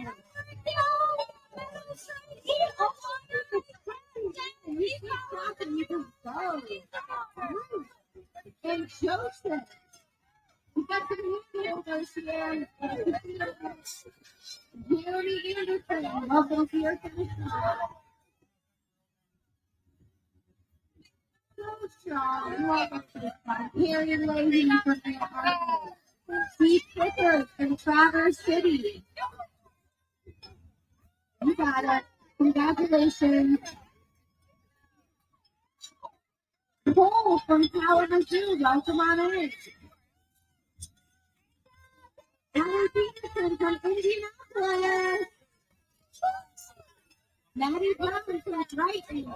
Kate from Traverse City. You got it. Rachel from River Forest. Welcome on in, Rachel.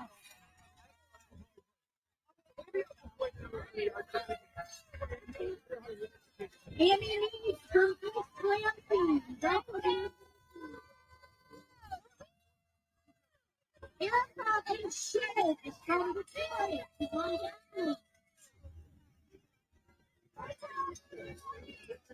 So many marathoners coming down. Oriole from Franklin.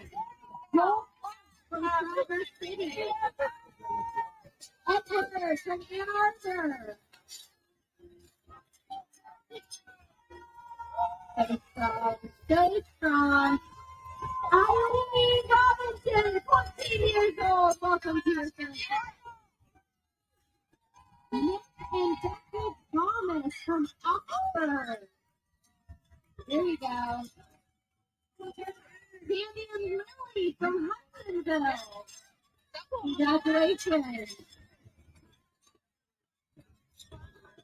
Christopher Charlie from Waterford. Sawyer Ruth from Traverse City. Drew Mullen from Oak Park. Doug Adam Wells from Midland, 19 years old. Ryan Sullivan from Detroit. Stephanie Littlefield from Holly Springs. Daryl Jessup from Flat Rock. Stuart Jasper. Corey from Ann Arbor. Come on down.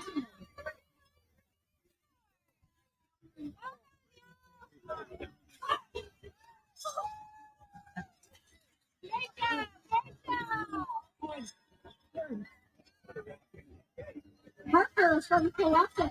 Welcome on in.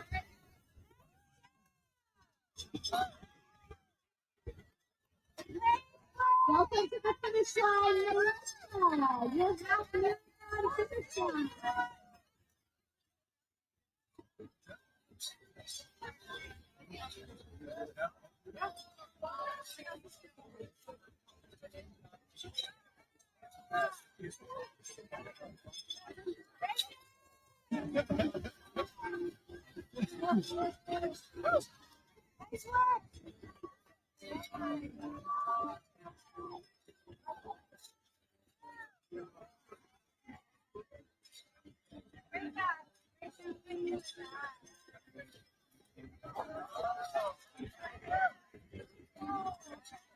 Hey, I just put a second pair of pants on. It's so cold. Ken Stevens, welcome to your finish line from Charlevoix. Jennifer Simmons from Traverse City. Somebody's happy finishers. There you go. You made it back to the high school track here. Dude, welcome to your finish line.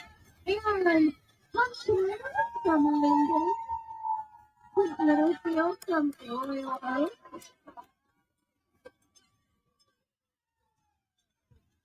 Comes Nikki the legend. Nikki Robinson, 83 years old. Hey.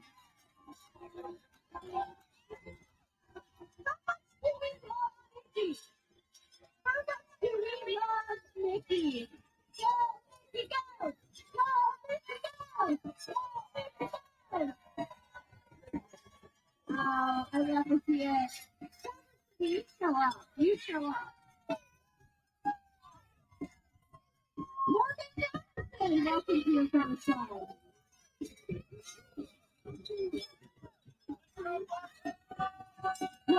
Super from Detroit.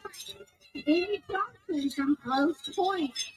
Winter Play from Traverse City. Kimberly Foster.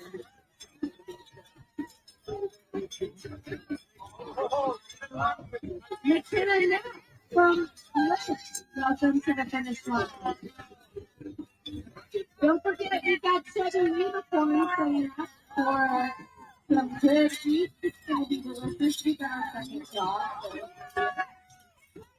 We also have Coast Bakery set up and King Orchard with Park Cherry Beef and Cherry. From Traverse City, Kodiak Rose, 15 years old. Welcome to your Max Myers from Traverse City, Ashley Peterson from Oak Park. Thank you.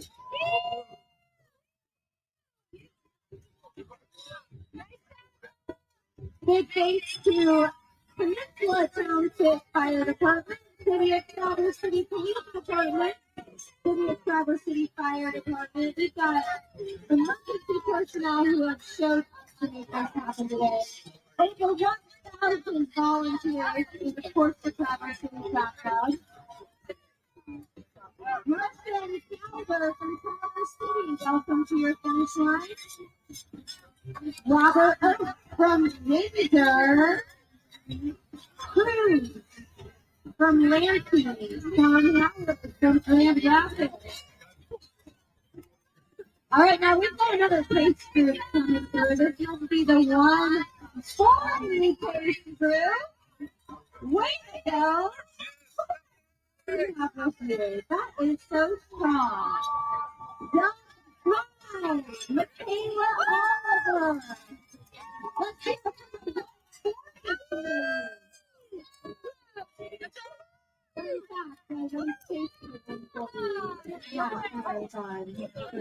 I also know how I did it.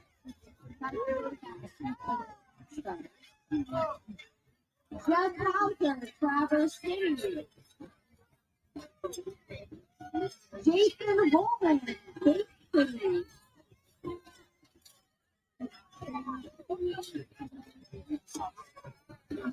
Lucas Martin from Washington. Welcome to your Hey, good morning, Northern Michigan. We are back here at the Bayshore Marathon finish line. Harrison Beebe and Eric Houghton, your hosts for the event. We're joined, finally, we've tracked them down. That's why we took the little break, so we can make sure we get all the champions. I had to go covered. find Jack. You went for a bonus cool run down, through, yeah. right? Yeah. Jack Kelke, the men's half marathon champion, a course record for the half marathon. What was it, 104? What was that time? I think 104, 15, 17, something like that. Were you feeling that this morning when you woke up? Were you thinking that was going to be around the time? I wasn't sure, really. This is my first half marathon that I've really raced. So I was going to be happy with a 65 area. That was my excited goal. But I wasn't sure what to expect. But it was really nice weather today, so I think that helped. So where are you from, Jack? I'm from Romeo, Michigan, but I'm stationed in Ann Arbor with U of M. And if you couldn't tell, that's the hat he is wearing. The maize and blue, well represented here in the half marathon. Great running community. Well, and so what made you come up here right now if you're still at U of M? I guess that was my question. Yeah, I mean, I came up for a little Memorial Day vacation with my girlfriend, and we're staying at their dad's house. And Bayshore's been it's a big half marathon race, and I've always wanted to dive into the half marathon distance. I feel like that's more of my expertise, I guess. And just see what I could do. So you'll be running cross country in the fall then? Correct. Yes. Is that why you started dating her, so you could have an inside track to really get Yeah, that's right. good reservated? This weekend probably books up a lot for the area hotels. So it's kind of any other exciting weekend plans you have in store now that you're a record holder here at the Bayshore? Well, looking forward to a beach day tomorrow, but I think it'll be a little chilly one. But this is unfortunately one of the colder years for a tourist beach day. But come back later in the summer. We'll take good care of you. But having one extraordinary race under your belt for this event, could you see yourself coming back? absolutely, it was a lot of fun. It was a super fun course, and all of the marathoners running by, the adrenaline was super high the entire time. It was super fun with everyone cheering for each other, so it was cool. So from the gun, were you solo? Was there a group of you? How did it sort of play out? Yeah, I was I didn't really know what to expect that much, but I was running with a few guys that I know, Andrew Lane and Zach Truman, and those guys kept me in it for a while, and then I was feeling good, so I started to pull away just a little bit, and I just was able to luckily hang on. That's a great feeling when you're feeling good coming home. So congratulations, man. 104 is phenomenal. So yeah, should be good for the fall. At least another year, maybe longer. Yeah. Well, yeah, maybe if we're lucky, we're talking to you this time next year, and you've broken that record again. Cool. All right. Well, Jack Kelke, Michigan Wolverine, and 2025 men's half marathon champion. Thanks so much for chatting with us. Enjoy the rest of your weekend. You too. Thank you. Appreciate tracking Jack down. We were worried we were going to lose him. But we've got all four winners in so far across the finish line for the 10K and the half marathon. And all four have now talked to us. We're just awaiting, as you remember from 2003, the men's and women's marathon winners. And I just noticed in our break, the clock over our shoulder says 1:44. That is the half marathon time. The clock that's to our right that you can't see so well is about to hit 2 hours. And that is the marathon timer that we're keeping tabs on, keeping information on. And I got an update that the men's marathon winner with our guy in the drone out on the peninsula is just a few miles out now. I think 4 to 5 miles out. So we're closing in on that. It's going to be great. First finisher crossing. That's going to create a whole nother thunderous applause from the crowd. But you feel a little better, partner? Added a couple layers. Got myself a small coffee and ready to keep this thing rolling. We could ask Munson to take down their banner so we could see the clock better. But But I think another group we didn't shout out. Munson Healthcare coming on board as the sponsor of this event in the last few years too. So again, It's important to have health care to running event. yeah, That's for sure. exactly. This is so true. As I know, ton of sponsors, ton of volunteers, just a huge event. If you joined earlier in the broadcast, in the live stream, we talked about, what really goes into making this event what it is. Started in 1983, before I was born. I believe you were around at that I was time. around, yes. But I asked you earlier in the week in our interview, what was your first memory of the Bayshore Marathon? My first memory of the Bayshore Marathon was spring of 1996. Again, there was probably less than 1,000 people that ran the whole marathon, no half marathon. And a group of us from the track team were asked to man an aid station. I think we had one table and maybe 10 gallons of water, and that was it. And we talked earlier about what goes into setting it up now, and I think there's like 8 tables at every aid station, or maybe 10.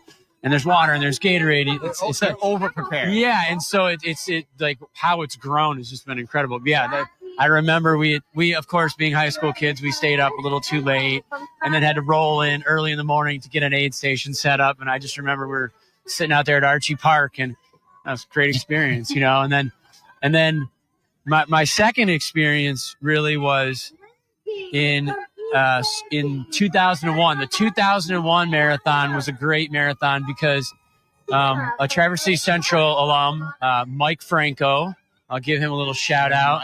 Mike came in and had been training in Austin, Texas, and wanted to run the Olympic trials qualifier time, which then was a 2:20, and he ran 2:19:30 and qualified for the Olympic trials, which was really awesome. And at the time, that was the marathon record until just a few years ago. So Mike had a fan. Berkeley broke. Yes, and just it's so awesome, like seeing him do that. Then I had just graduated college. I ran a marathon that fall and sort of motivated, and then I didn't know if I'd do it again, really. And but someone said you should do another. So you were thinking at the time you just wanted to get the one. Just do a marathon. You did it. Congratulations. A lot of people will look at it. Yeah. Sure. Well, it's still you don't draw it up. I'm going to do 10 of these. Yeah, exactly. There was no long-term plan, but then a couple people talked me into signing up for another one, and it you kind of just see where it takes you. It's contagious. Yes. And yes, you were the champion here. You claimed it's one of the slowest men's championship times. Yes. So you know what I claim? I claim you're a champion. Thanks. And that's always going to be in the record. Thanks I had to Google continually in the archive. Was there even Google then? Well, I think because I asked you said you'd won, and I asked what year you won. Shout out Hot Dog Guy in a costume Yes, here for the hat. It's the first hot dog. We saw a dog earlier finishing the 10K. Now we're seeing a hot dog finish in the half marathon. Yeah, you referenced that you won, and I asked, what year? And you couldn't remember offhand what year you won. So I Googled and found it was 2003, which is interesting because I knew you at that time. I was in high school here at that time. You were my assistant coach. So I should have remembered myself. I should have been here to support you, or at least doing one of the aid stations to help you out. But yeah, really, what, training-wise, we talked about it earlier, you need minimum of 4 months prep if you want to have a productive outing here, especially in the marathon. What went in, from what you can remember 22 years ago now, what went into training for that event? You said you were around, I think, 25 years old at the time. Yeah, 26? I lucked out. It was a perfect scenario for me. I, young, no children yet, and coming off some good training, and spent most of the winter out in Leelanau County, doing all my training out there, and I was essentially a hermit. I was working and training, and it was fantastic, and I'll never forget it, But I would get up every morning and jog 3 or 4 miles, and then every evening go for my night run and hit long 18, 20, 22-mile runs out in Leelanau County, which is, you can't beat it. To do it. Being in northern Michigan, we're just so lucky, even in the wintertime. I know some people don't particularly love it, but man, you can do it. It's so great. And we were. Well, and to go into that event, what were you thinking entering that 2003 marathon? So just trying to get the goal time? Or? Yeah, I thought, I looked at what I had run a 10K in college in, and somebody had said to me, look at this book that this old coach wrote that's got all these equivalent times. You should be able to run X time based on how fast you've run this, right? And nowadays there's an app, and I work over at Central High School, still helping out a little bit when I can with Coach Brian Burns, and now we've got an app, and we can look at it and say, okay, what is this sort of equivalent time for the kids? And that's what someone did for me, and they said you should be able to run 2:30 for a marathon. And I thought, well, that's crazy. When did you run the marathon before? The first marathon I did was more for fun than anything else, and I had ran it in like 2 hours and 50 minutes, which is still fast, of course. But I thought, oh, but you're also kind of admitting you didn't take that first one maybe that seriously. Trained enough to run it well, right? And And so then I said, okay, let's see what I can do, and I got a full winter of training in as a, and did it, and went out there and thought, let's see what we can do, and went out pretty strong, and I just felt really good that day. And it was a day kind of like this, where I had a thin hat on, thin gloves, because it was cool. I used to love running in the thin hats, I remember. It's when you used to have a big head of hair on top, too. Yes. I've seen some of those old pictures Yes. from back in high school. You didn't look like that in 2003. I didn't. 2003, I think I got a haircut because I was, wind resistance for 26 miles. It plays a factor. Yeah, so we had to. I don't know what the conversions are on that, but but it's to be able to just get out there. And once I kind of knew, a couple things happen when you're out there. I heard some people when we stepped away. I heard some people just talking about hearing their friends or hearing family, and I have these distinct memories, and you can have it in any event, but I remember being in a marathon, and you're mentally, physically, emotionally, you go through a lot. I'm gonna quit. No, you got this. You go through the positives. If I can jump in, where? Because I remember my half marathons were on mile 9 or 10 that I hit that wall. I was like, I got a little ways to go here, and my legs feel like they don't really want to work anymore. What was that point for you in a marathon race? So that particular one, it didn't really hit me until about 23. So I think making it that far and only having that little bit left, and which is probably about, for those of you that know Old Mission Peninsula, maybe around McKinley Hill area. Yeah, coming in from there, just inside of there, and it was so But I remember hearing a couple of friends, and I remember my dad yelling at me and it's one of those things that just hits you, and you just go, holy cow, I'm gonna do this, and in the marathon you don't ever really know until you get across the finish line if it's gonna happen, but and just hearing all these people just cheering and screaming. Yeah, the stands. Since we last updated the stands, obviously we don't have camera on the folks who are cheering the runners on. The stands are full now. A couple hours ago when we started, they were about a third full. Yeah, we got a packed house. People lined up on the fences, especially here towards our other camera that Adam's got the finish line on. Well, and Harrison, if you look out here too, like NMC, the road from NMC leading into the track here at Central High School is, there's people too deep, and there's hundreds of people out there. I'm going to wager there's a few thousand total just spectating between the road, the finish line, and then we got to factor in all the people that are behind the scenes here behind the central track area, helping their run. A few thousand have already finished. They're just wrapping up, as we've interviewed a few of them by now. So. Sea of people here. It's always amazing every year to see the running community, whether you're a part-timer, whether you're a first-timer, whether you're a full-timer. It's a unique environment that anybody can really do. If you got 2 feet, you can get out there and don't mind running a couple miles. This could be an obtainable goal. A lot of people think, I'd be scared to run a mile. We've heard crazier stories about people who don't want to run a mile, who go on to do marathons, do Ironman races. It can be done. It's more, I'm going to mention Coach Lukens. I know we're going to be at a special event for our old high school coach, Coach Lukens, tomorrow. It's mental is the big part of the game. It's not so much physical. Yes, the physical is going to hurt. But if you dial in up here and focus in on what you really want to do, almost anything is really achievable. Yeah, well, I think, was that George McFly that said that? So Back to the Future. Back to the 1950s. Yeah. You put your mind to it, you can accomplish anything. There you go. There you go. McFly said that to George when he went back in time. Okay. Hey, whatever you got to do to teach your dad something, right? It was, it's absolutely true. running is this weird little metaphor for life, right? So if you work hard at something, you can accomplish, There's a lot of highs, there's a lot of lows. Yep. You got to fight through when it. you get to that end of something important, you realize, I was asking Madison, our morning reporter, and she was like, how did that feel when you crossed that finish line? It's like, this is months of work that went into doing that. And that was her first 10K? I believe so. Yeah, that's great.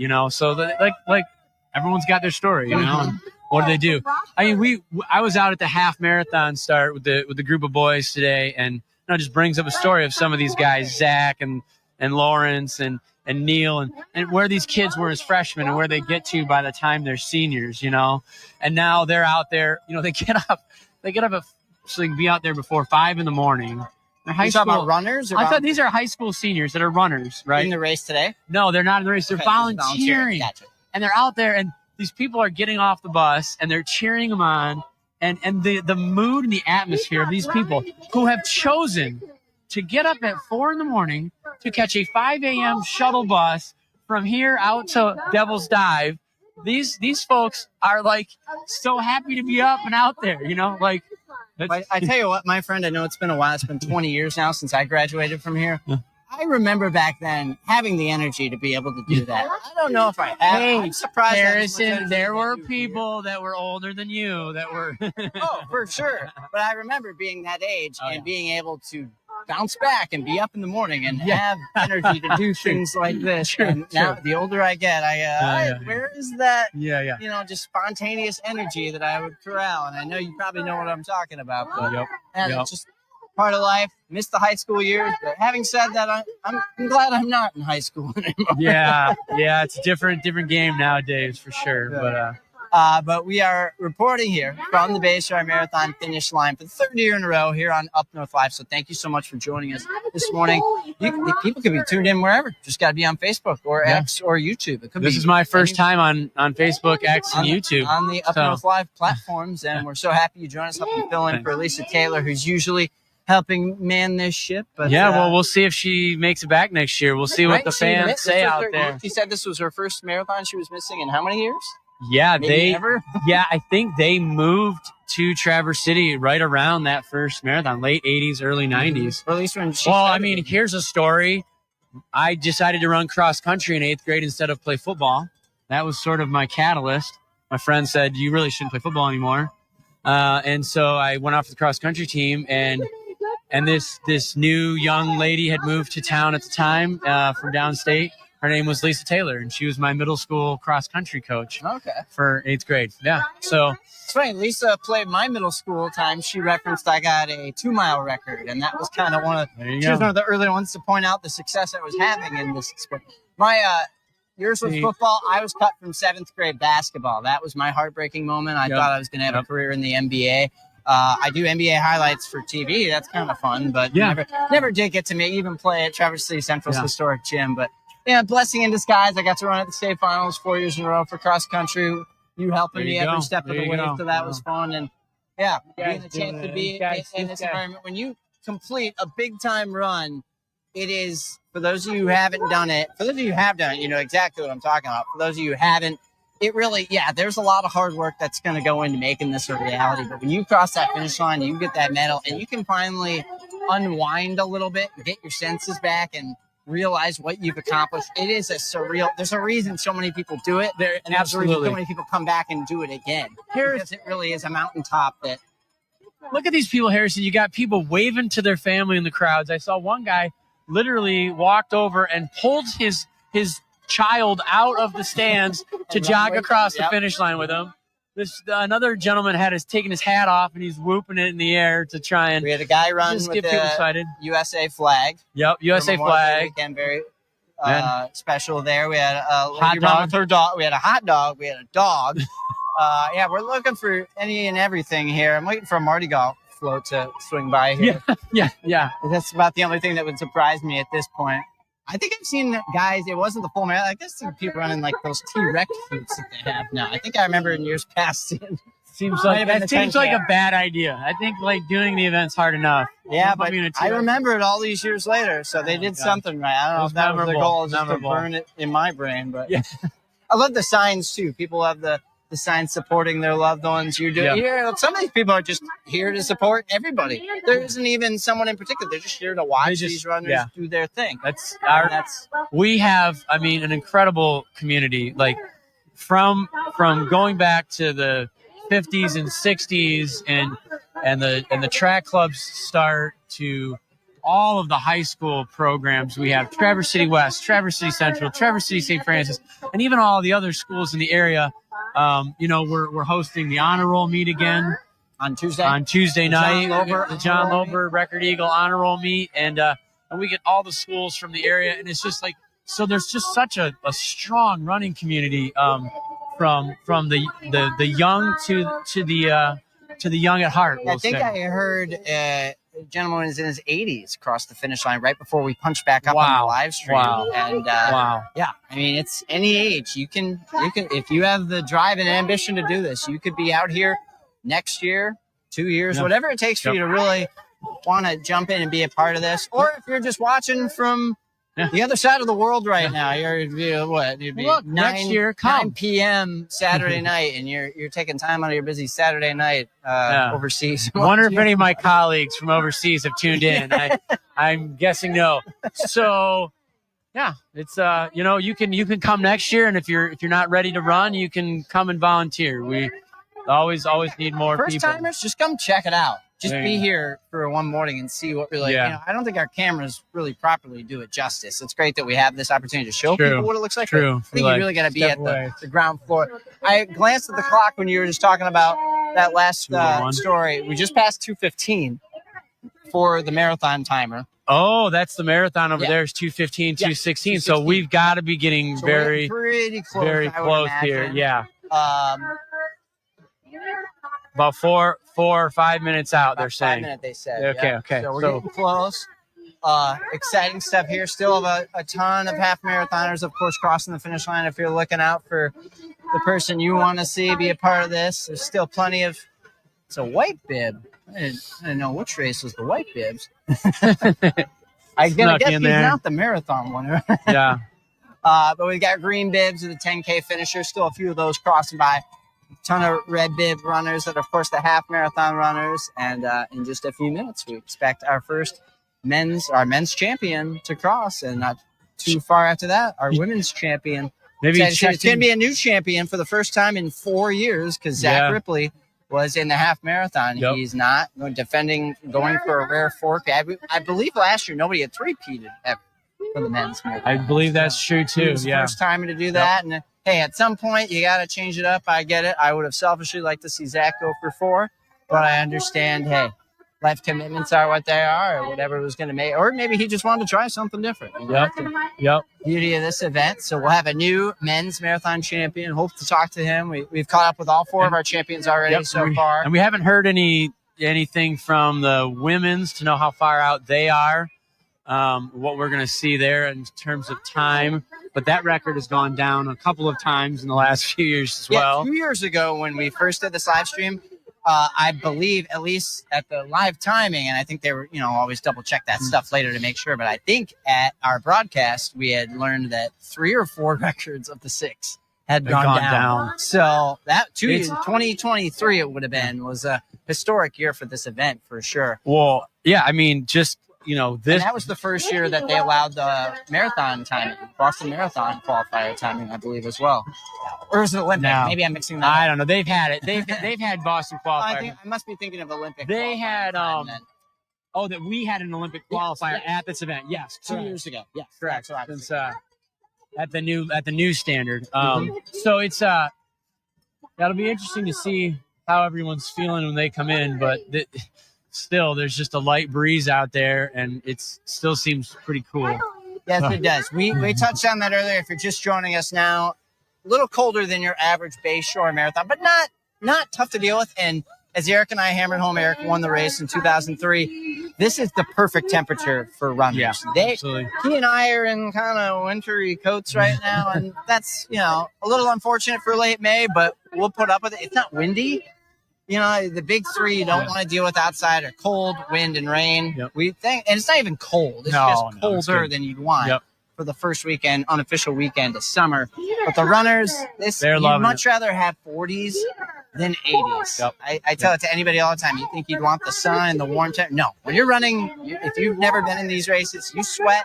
If you've been out there for a couple hours, You're already in pain in a lot of ways. The last thing you want to do is deal with a high body temperature as well. And that's my neighbor. Laura Dan's just crossed the finish line. There she is. So saw some other track club legends come through here, and there he is. There it is. Yep, we've got our men's champion. A Gazelle elite guy.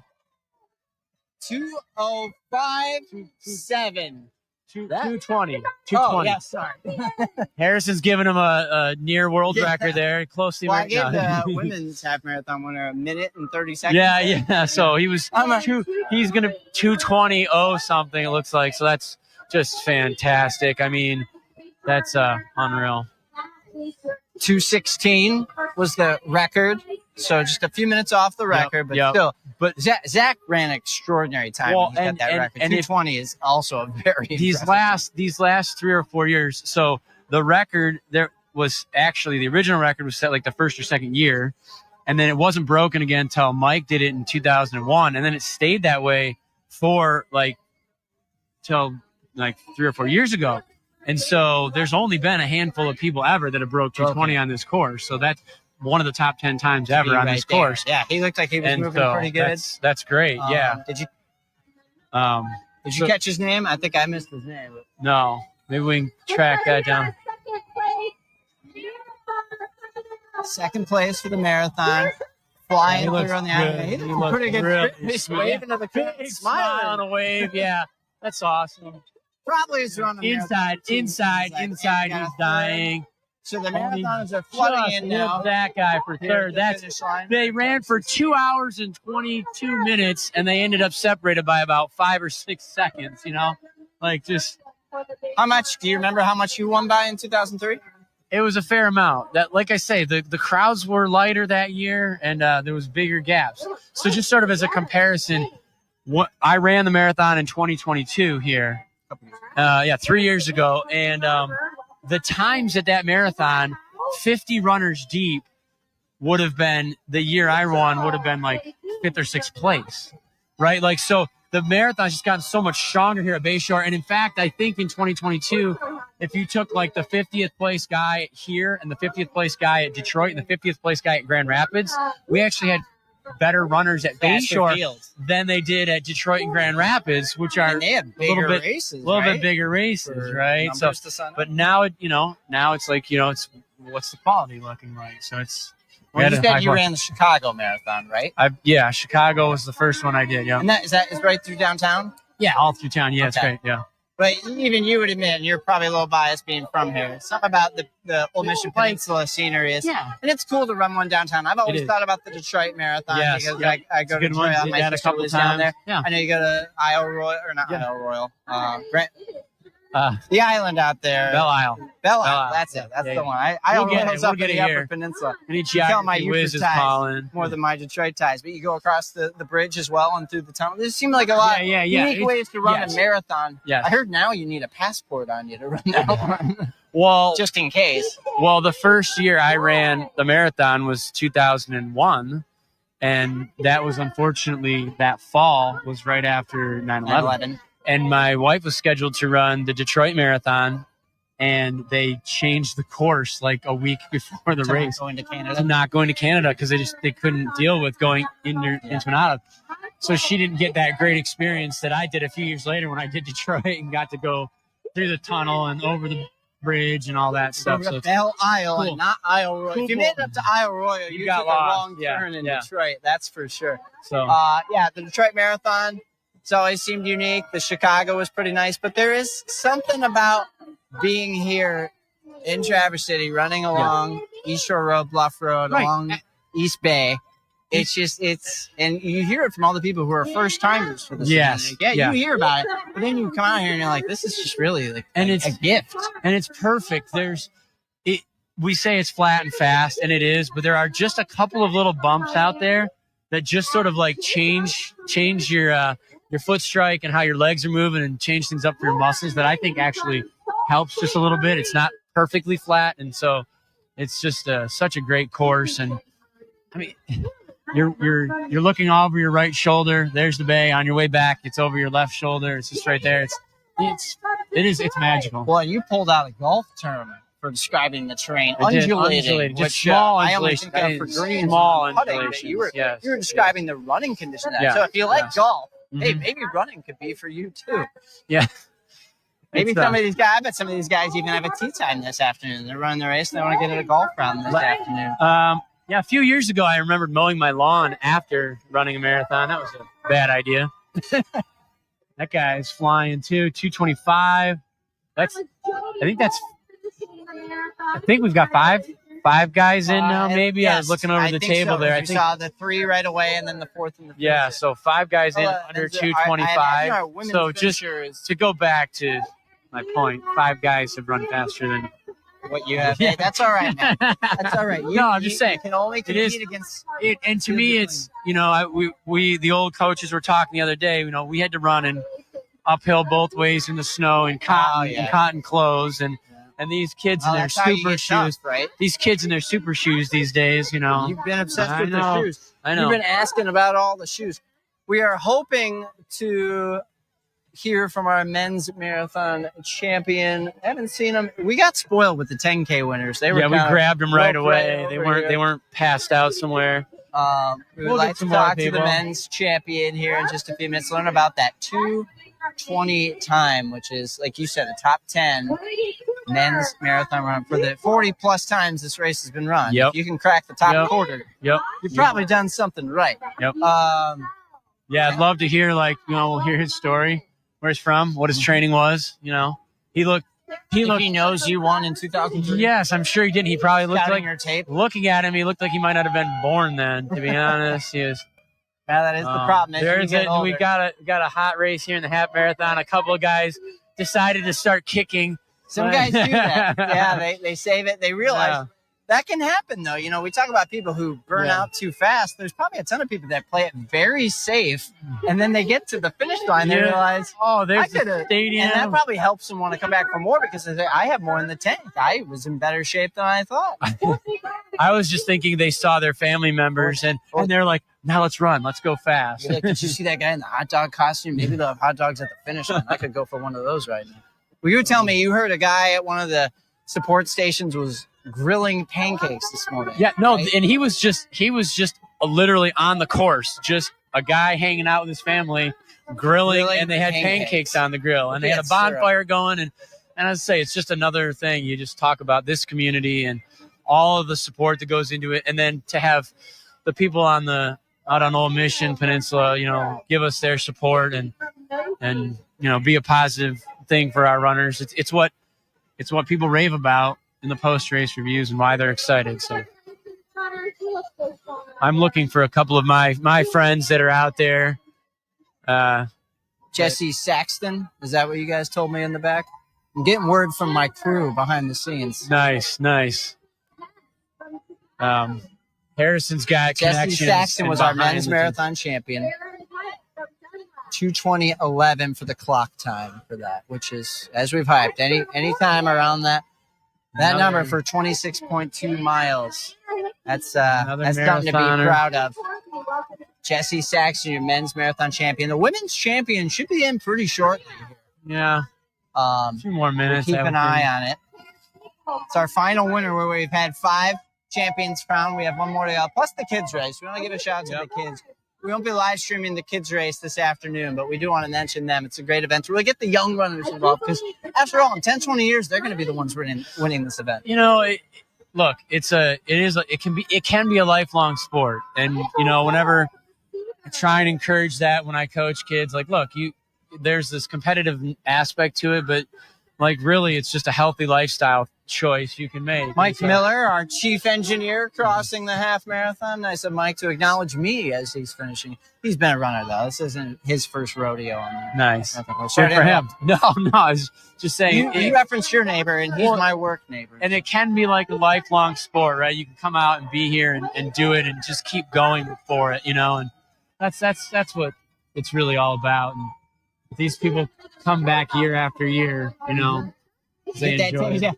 the half marathon champion, if you missed it earlier, said he wanted to go to the beach later today or tomorrow. Yeah. He's like, I was hoping for a beach weekend. That's gonna happen quite like you want. If you come up 2 weeks ago, It's bonfire. I went to the beach It's 3 or 4 bonfire. times. Yeah. Last 2 weeks ago when the temperatures were in the 80s. That was Beautiful. a welcome gift for mid-May in Traverse City. Yeah. But you know what I liked most about that week, more than just the temperatures being nice for us? I know that helped warm up the bay a little faster. Yeah. And I jumped in the bay, but it wasn't comfortable. No. Not for any long For me, swims. summer starts when you can jump in that water and it is It's cold, but it's so warm out, but it's a relaxing cold. Yeah. So when we get there, you know summertime has officially come. But in a lot of ways, the Bayshore Marathon kind of unofficially starts our summer. I think so. Summer events here in Michigan. We know we've got the Cherry Festival in 6 weeks or so. And obviously signature events across Traverse City and Northern Michigan throughout the summer. That's where really Northern Michigan shines. I know we have our ski resorts Absolutely. and our wineries and our golf courses, but summertime festivals and even the smaller communities, you know. There's so many great festivals. You know, you've got A-Days down in Arcadia. You know, you've got so many fun things to do. A couple more marathoners rolling in. So Ryan Hall. You know that name? No, but there was a Ryan Hall that was the former American record holder in the marathon about 15 years ago. Gloves? I don't think that was him. I will throw it out there. But yeah, some of my friends that were, in training for the marathon got a little nervous, a couple weeks ago when that temperature spiked up. They were like, oh boy. And so when that weather dropped, Well, yeah, because cooled usually off. when it goes up there, it doesn't go back down. Right. And so when that rain came in this week and it cooled right off, it was like, yes, this is going to be a good day, And I mean, being a local and being able to come in and run the marathon too. Like I live over on the west side of town, and a group of us, we came driving in a couple years ago, and it's like you're driving into town along the bay in Traverse City or through downtown, and just like, it's just, I don't know, it's just something about it. You're just totally spoiled, and you're like, what a lovely day. And And I like going to the big cities. I do. I reference whether my sister lives in the Detroit area. Yeah. And obviously they have the big events. You can go to a Tiger game. You go to a concert. There's benefits to going to that. But when you come up here, if you're visiting or even if you live here, you try and check the time, Harrison. 2:32 now. I see one of my training friends there. Some girl is crossing Dr. with Jeff Weber. Weber. There you go, like Jeff. He's FaceTiming with someone at the finish line. That was it. I don't know if I'd ever seen that before. Right before your friend crossed, somebody crossed with their phone out. Looks like they were FaceTiming somebody or taking a video of themselves. One of the two. Maybe they were watching us. Yeah. It could have been. They haven't mentioned my name yet. So there they are. Well, that's kind of a cool moment that I never really thought about. You can videotape yourself crossing if you have the energy. I know I'm transferring some of those state finals in cross country where I definitely did not have that energy. I think I remember my eyes rolling into the back of my head. It was like maybe it was like phoning a family member or spouse in, it looked like they were posing it. That's like so cool. Again, everybody's doing something for their purpose, right? Well, we don't know the story, but it's so cool. Dude, 7,000 people. Yeah, over 7,000 finishers. Like, it's just going to be awesome. And have you seen Lindsay McLaughlin, the head of the track club, around anywhere? Not for a while. We could try and drag her in. Usually we try and grab her for a few minutes if she can. One thing I will say, there are plenty of people here, spectators and runners. What seems a little different compared to years past, which is good for us, the sideline here isn't as crowded as it's been. Yeah, they did a good job. I didn't have any credentials. I just had to cry, and they let me in. But they're doing a good job keeping folks sort of channeled that way. Be here. Yeah, So, and it's good. It's like it's and hard it was never a problem, but I am noticing that it's a little thinner. So either people are just much more preoccupied than they have been in years past, or that might be Robbie Lore. The guy's a little more elbow. I recruit this guy to co-house, and here he is just cheering. I know a few people here. So Harrison, you know a few thousand people. If you'll recall, after I was coaching the boys at Central, and then I moved over to West, and I coached the girls for about 6 or 7 years at West, and then spent a couple of years then with the boys program over at West too, and one of the kids that was on the team there. And there's one of my best friends in the whole world, Jamie Somerville, and he's going to run 2:34. Yeah, babe, that's amazing. So Robbie Laura was a Traverse City West kid, got in the marathon. He just ran a great time at 2:33.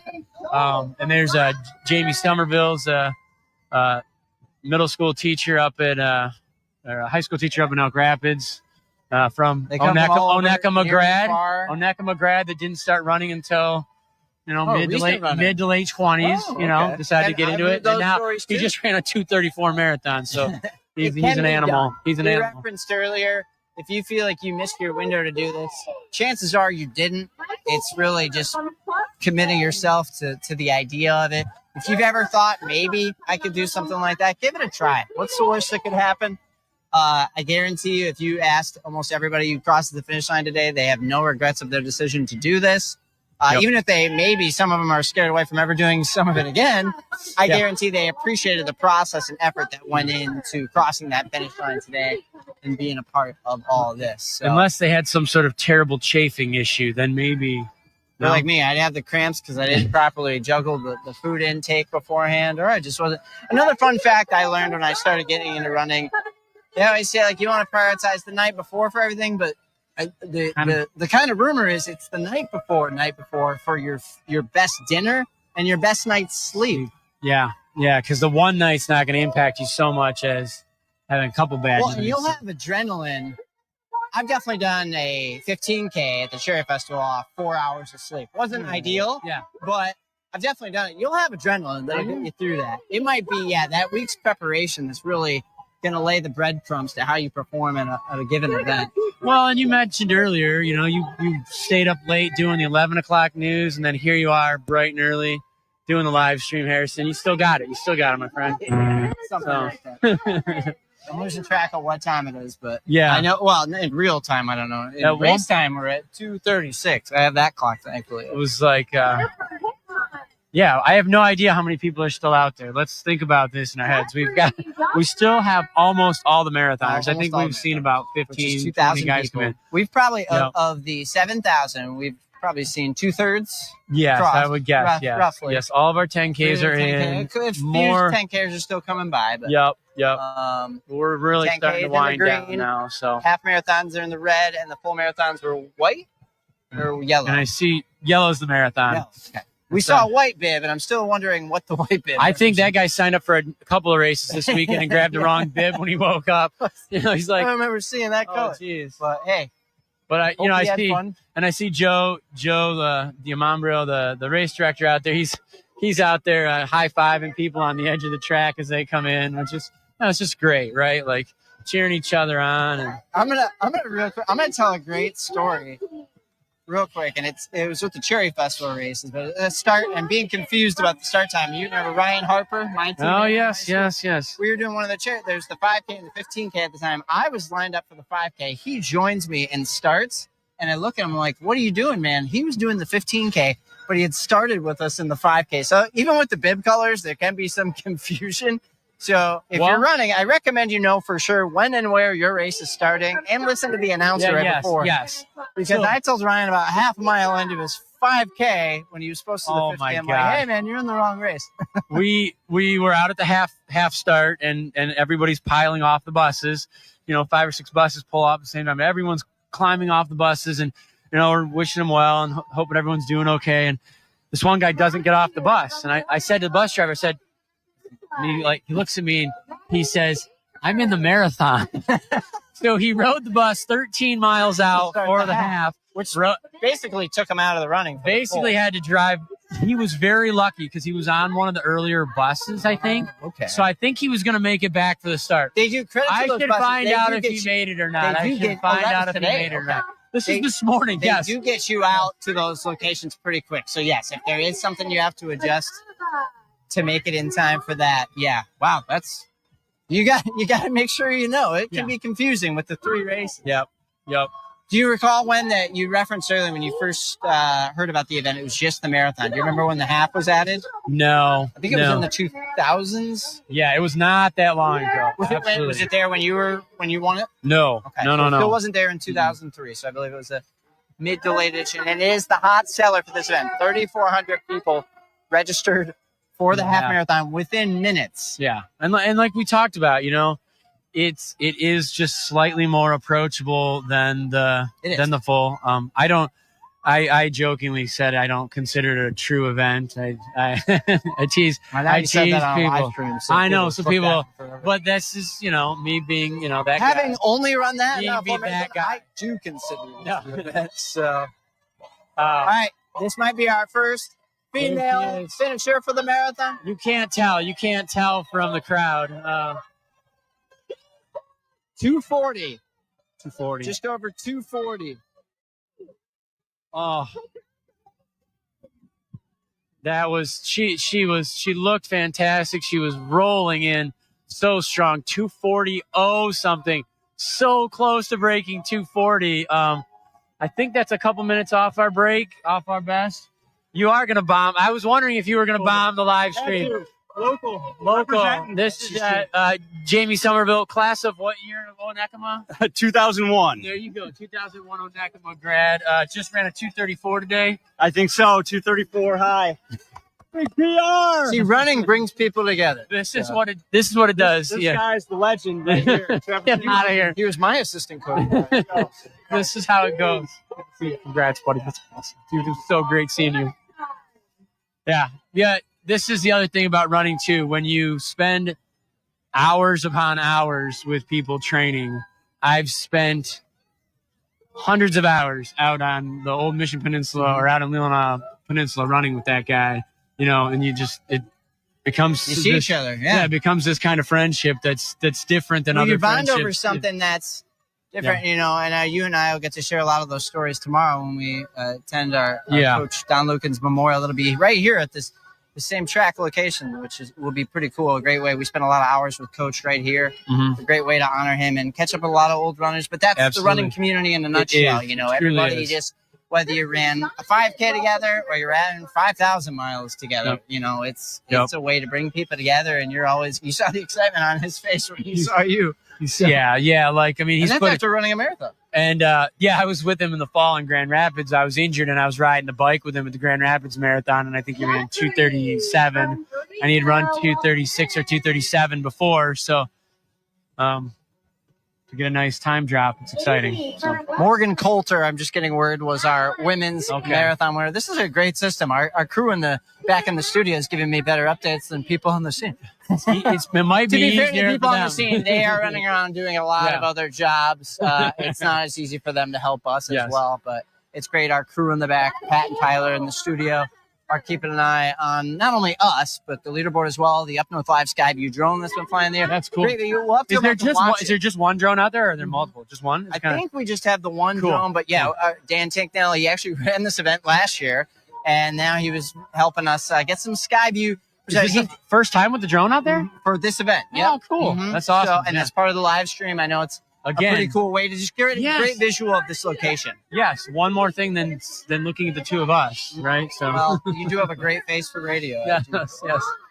So we don't have the drone shots up right now, but if you watch the replay later on, we've had great visuals, and like we've talked about all morning, it's Old Mission Peninsula. Just the scenery, just for a drive, is magical. Yeah. If you need a little pick me up while you're running, it's a pleasant place to walk a few miles in the shoes. So, I see the sun right there. There's you see that? You see that, Harrison? So it is going to come out. Honestly, I thought about losing my jacket. The temperature's kind of warmed up a bit in the last 10, 15 minutes as well. I took my one thin Bayshore jacket off and added 3 layers underneath because I was so cold. But I feel good now. It does feel nice. But I think most of these marathoners are going to get in before the temps creep up, which is just so nice. Yeah. Maybe, and even I looked at Joe Charleboy's forecast. It wasn't going to get too warm today, so it's probably going to stay pretty comfortable. Is there anybody else's forecast besides Joe Charleboy's? I mean, not that I know. I mean, maybe. Good. I only trust one source, and that's and quite frankly, Jill always asks me too.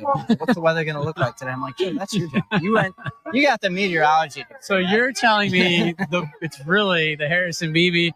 He asks you how the Pistons are going to do. I could give a better forecast of the Bayshore Marathon finish line than he could because I'm here. I'm on site. That's true. Joe's probably still sleeping. We are still hoping to get word. We have both men's and women's marathon winners in. Men's marathon winner in 2:20. It's actually about 20 minutes better. And then the women's marathon winner was 2:40. Yeah. So they crossed just a little bit ago. We're still hoping to talk to maybe one or both. Drag them down. I see. Is that might be our winner. winner? That might be our female winner. We see over here, Morgan Coulter.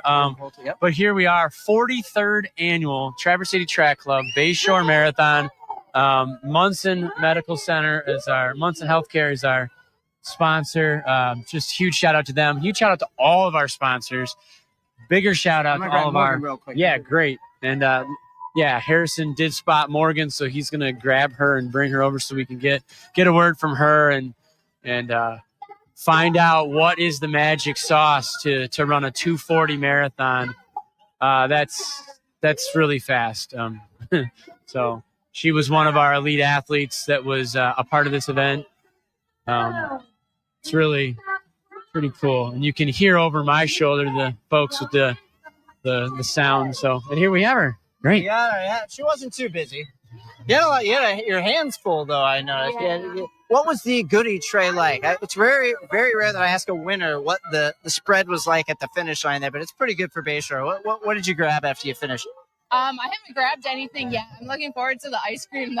I always look forward to the Moomers ice cream after the finish line. Can you think of another race that has ice cream at the finish line? No, definitely not. That's awesome. But yeah, looking forward to it. Saw Dakota at the finish line, and so I got to talk to her for a second. That was awesome. Yeah. Well, Morgan, you clocked in at 2:40 this morning. Was that around the time you were going for? No, I was actually going for like 2:48, 2:50. So it was a nice. Whoa. Okay. Those are the stories you like to hear. PR, I assume. Yeah, it was a huge PR. I ran 2:55 at Indy in the fall, so this was a 15-minute PR. So now we got to readjust the goals a little bit, Morgan. That's great. Yeah. So Eric was the 2003 men's champion. Oh, nice. So that's the only reason you're here. Otherwise, that's the only reason I'm here. Otherwise, I wouldn't be here. Yeah. So where are you from? I'm originally from North Branch, Michigan. Okay. Yep. Great. So yeah. And did you run in college? I did not. No, I picked up running around 2021. So I'm newer. But these are the stories we like to hear. Exactly what we're talking about. Bayshore was actually my first marathon in 2022. So I wanted to come back this year. So awesome. It's so great. What took the 2 years off? I ran Boston in 2023, and then 2024 I decided to run a couple other marathons, and then I actually did the 10K here last year. So you weren't off, just a different race. Yeah. So if you don't mind me asking, I know they're two entirely different races, but compare the Boston Marathon to running the Bayshore. Obviously, Boston is the pomp and circumstance of the marathon across the country every year. But even you probably admit this event, for being kind of under the radar nationally, is still a pretty cool environment. Oh, for sure. The whole 26 miles, I was like, I have to come back and run Bayshore every year. The crowd is great. The runners that you pass are great. They cheer you on. It's just a great environment. I love it. So where do you live now? And do you train with a group, or do you just train by yourself? I live in Saline, Michigan, so by Ann Arbor area. And I mostly train by myself. I run with friends every now and then, but self-coached? Yep. Oh my God, so awesome. Yeah. It can happen. Okay. What's your peak mileage? What do you get up to? It's around 80 miles for a week. Yeah. So nothing too crazy, but it's manageable. Yeah. Sorry, I just knew the crowd noise was picking up. And I know our microphone's better to be closer. And I don't have to hold the microphone very close because I'm loud, so it's good. Yeah. So that's awesome, Morgan. Wow, that's such a great story. Well, are you going to come back this year or next year and defend your title? Oh, yeah, definitely. All right, we got it locked in. Let's get pen to paper right now. Yeah. Morgan Coulter. Somebody at the track club, go get her a check for women's. Yeah, right? It's part of the winnings, right? Thank you so much for joining us for a few minutes. Enjoy the rest of your weekend. Great job. Wow, that's just such a great story. Picks up running. She jumped into it a couple years ago. Just decides I'm going to run. That's how you draw it up. I'll coach myself and hopes for a 2:40. Get a 6-7 minute.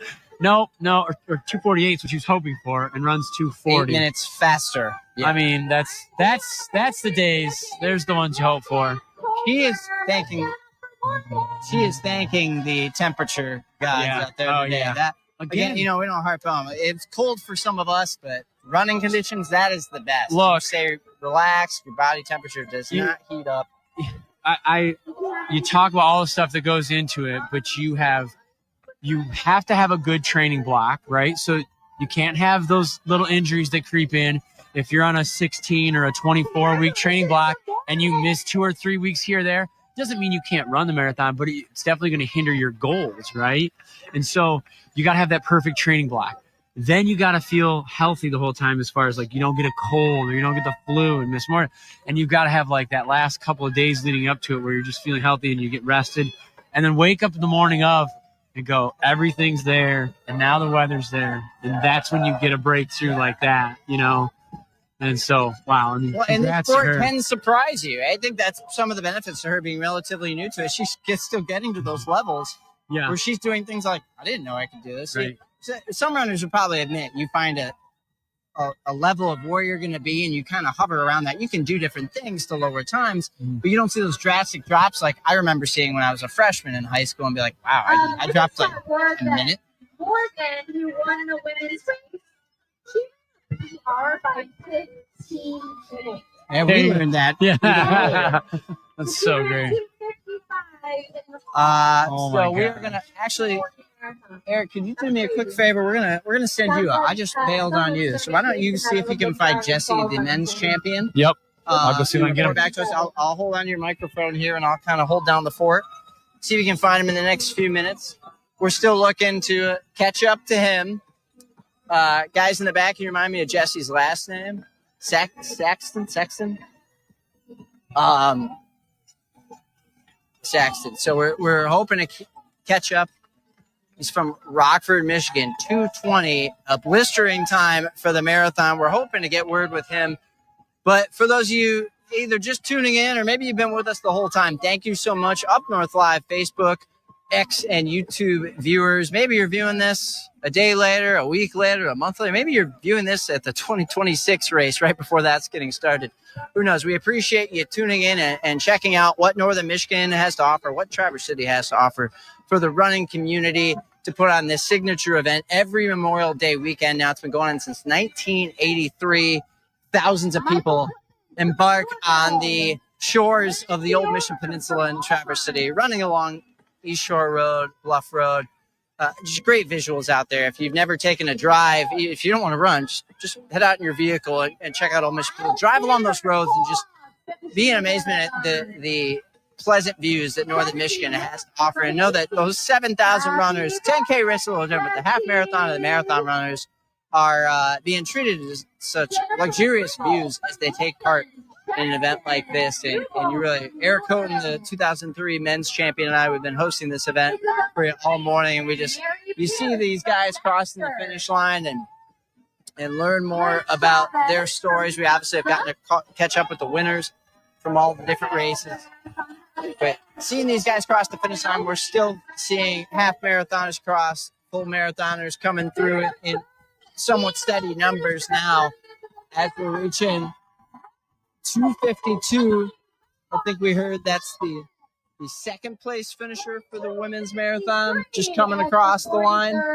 So we're going to start to see those numbers pour in more and more here, and a pleasant start for a runner for this Memorial Day weekend to have these temperatures in the I think it was high 40s when I got up this morning, and now maybe we're in the low 50s. I kind of feel like I could lose this jacket at the moment, but we're kind of hitting the home stretch for our broadcast coverage here. We're just trying to catch up with the men's marathon champion. He's the only one we haven't been able to see yet, but we've got a camera on that finish line, keeping tabs on these runners as they wrap up what is no doubt been months, if not years, in the making to do an event like this, whether it's the Bayshore or any other signature race across the country, across the world. If you participate in something that you've been training for, putting work towards for all that time, this is really a moment that makes it all worth working so hard for. And you see it on their faces. Some are excruciating, some are ecstatic,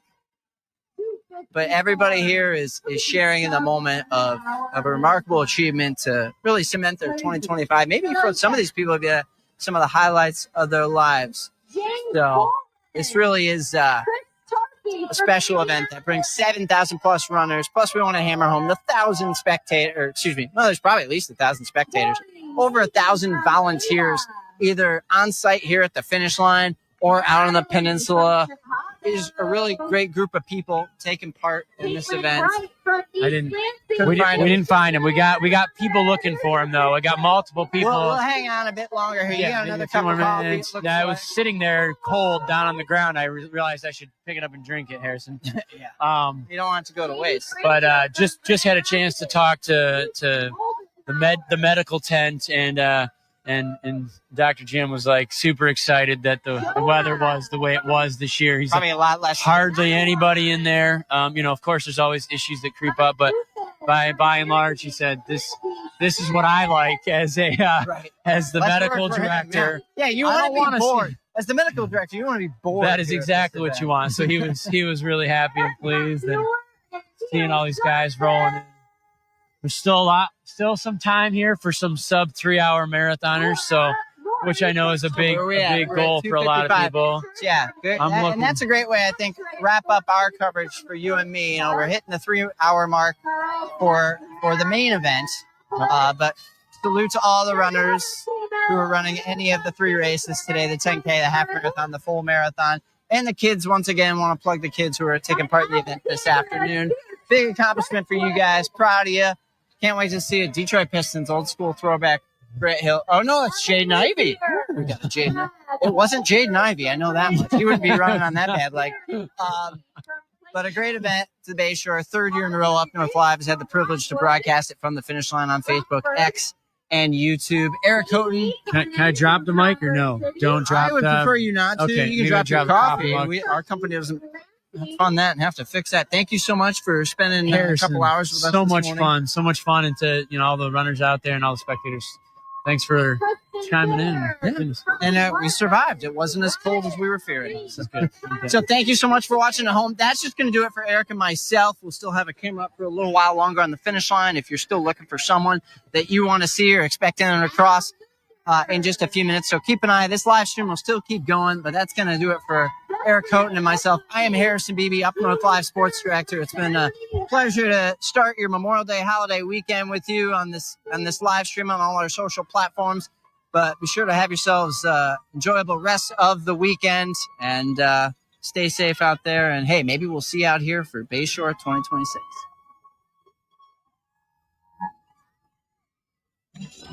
Ooh.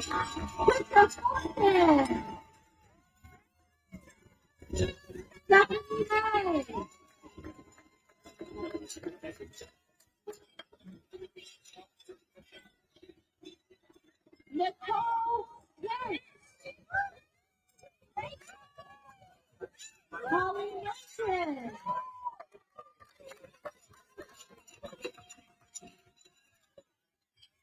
Danielle from Howell. Aaron Kinder. Look at these speedy marathoners. Love it.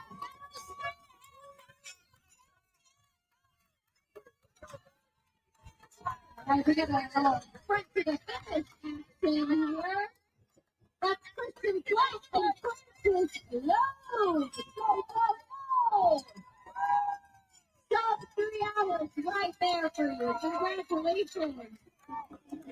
Evan Crosby from Poland. John Rossi, welcome to your finish line.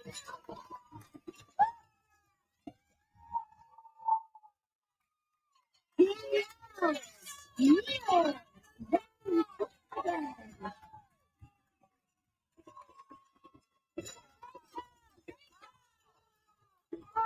Jamie, Camila, Leslie Strauss, Elizabeth Joy, Joshua A. Cole Cassidy.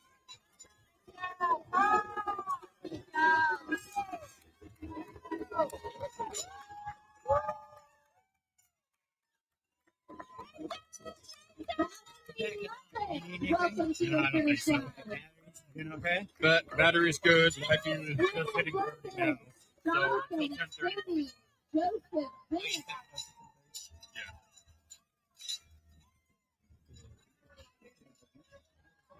Oh, Jonathan, very sweet spot 3. Tony, good. Let's see if I can be on your camera next time. There's our 3-hour finger right there.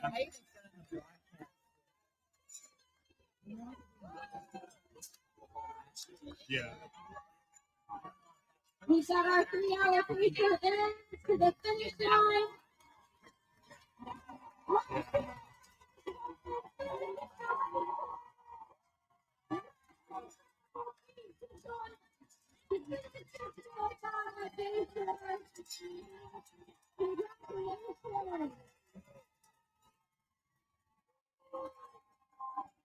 The crowd is cheering.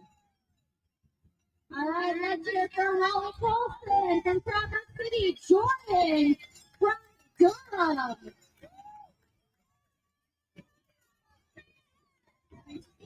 David Walker. Christy from Bay City. Scott Clark.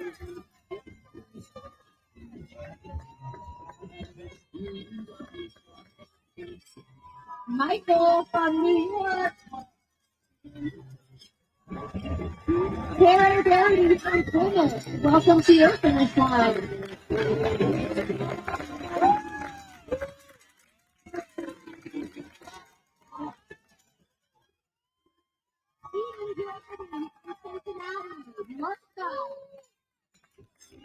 Come on down, Martha.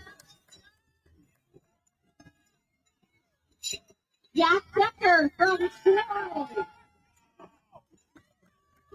Julie Gardner from Lansing coming through the home stretch. Rhonda Fisher. Way to go, Rachel and Jonathan. Andrew Preston. Congratulations, Jonathan McBride.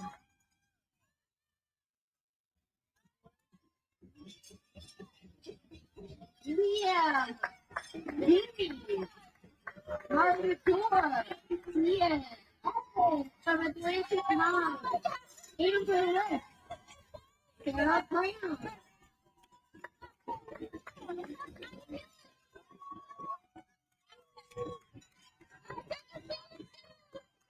Let's hear for Teresa King and Timothy. Wow, it's great.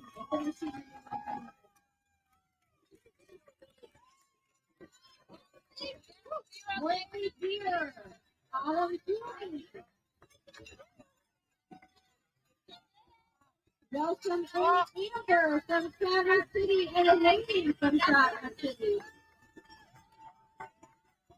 Ryan from Flushing, finishing the marathon so strong. So strong. Alexander Stockwell. Rick Kamala. Carol from Zealand, finishing the half marathon. Ellie from Traverse City. Hey,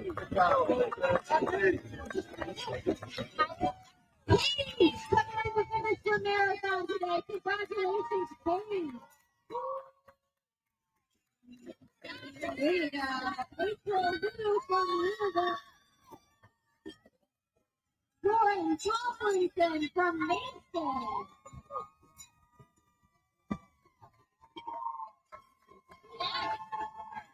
Got some Johnny Peter on the speakers for you. Joyce Miller from Van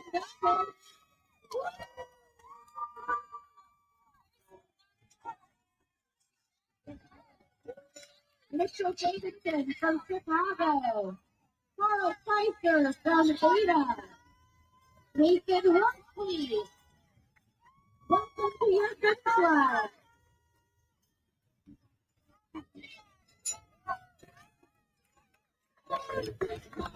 Shauna Wallace, Nate Minsky, JJ Orban from Stevensonville,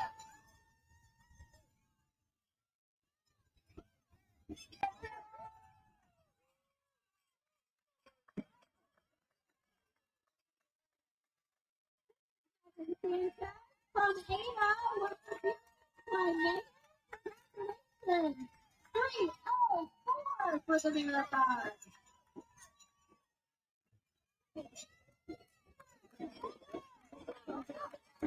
Congratulations, Julie Lodred. From Marysville.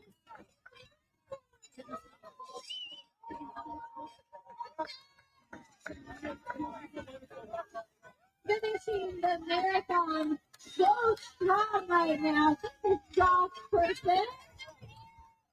Josh is serious business right now. This is a serious honor here. 3:05. Yay. We've got Ellen Whiting from Traverse City. This is Adam Porter from Royal Oak finishing the marathon today.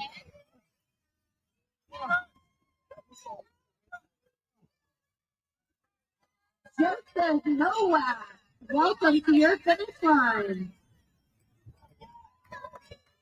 And that's Chauncey, welcome in.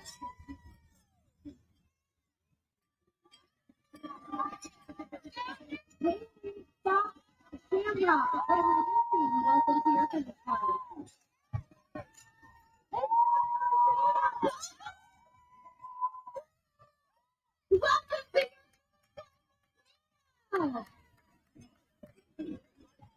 Huge PR for Montana today.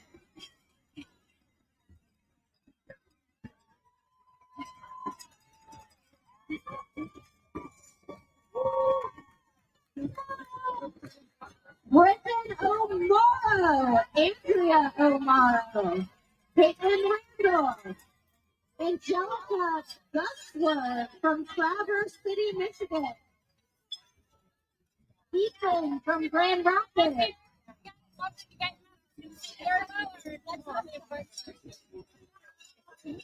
Destiny Smith from Kentwood. Amy from Lake Orion.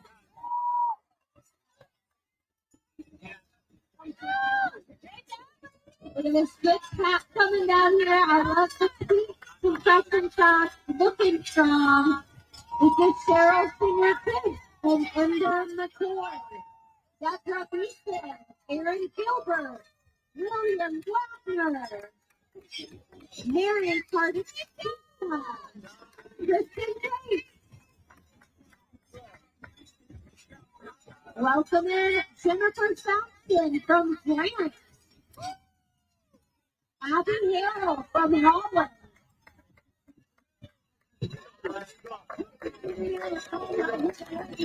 Aaron Sloan Turner from Middleville.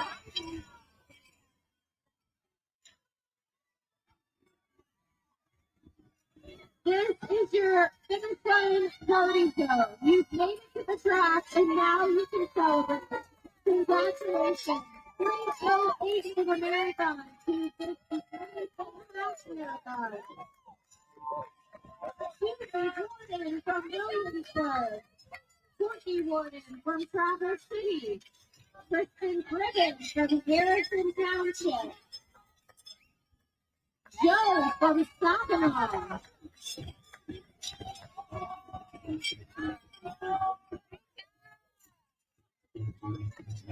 Coming in strong, Matthew McCracken. Peyton Stoll from North Prince finishing the marathon.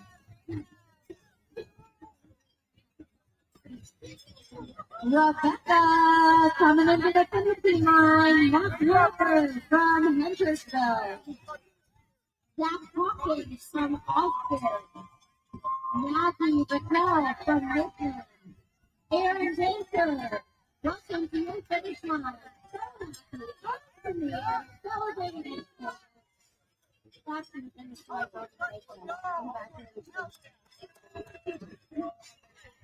Hannah from Archibald, from Royal Oak, Zachary and Aaron from Royal Oak.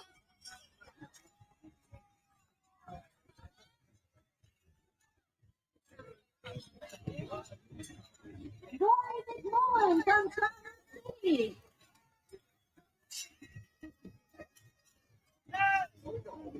Billy Byrne from Clarksville. Jason and Kelly Wheeler.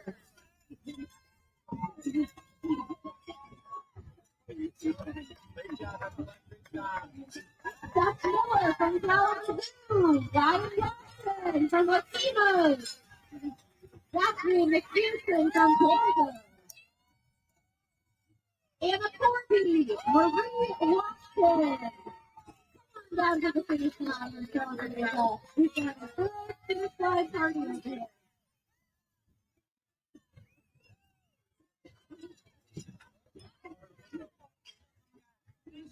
Hey, welcome to your finish line. Welcome to your finish line. Way to go. 310. Not too shabby. Super speed. Blanchard.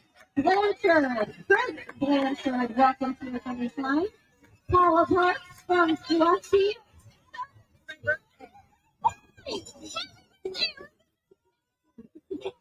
Oh my gosh. Heather Glazer from Westland.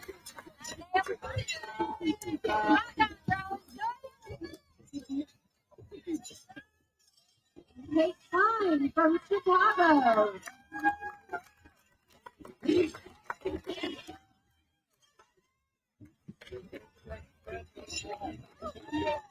Brandon Jenkins.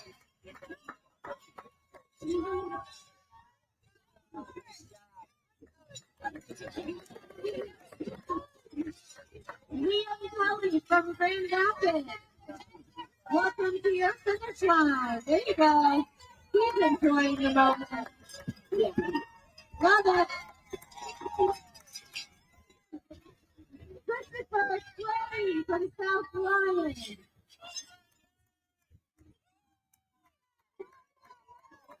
That's Jimmy Schuster from East Lansing.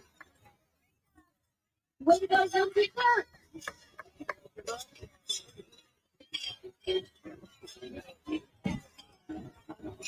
C.G. Husker. Morgan Chaplin from Central Lake. Stephanie Kitty. Ann Fawcett. Kimberly Smith. Judy Kaufman. Glenn Scheidler. Amber Fitzley from St. John.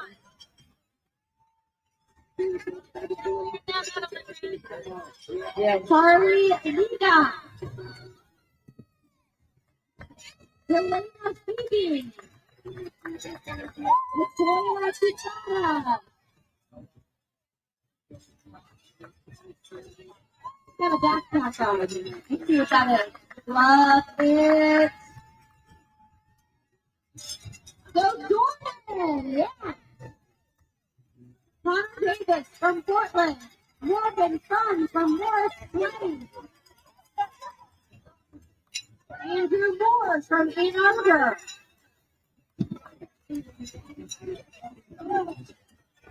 Nancy Robinson from Delaware.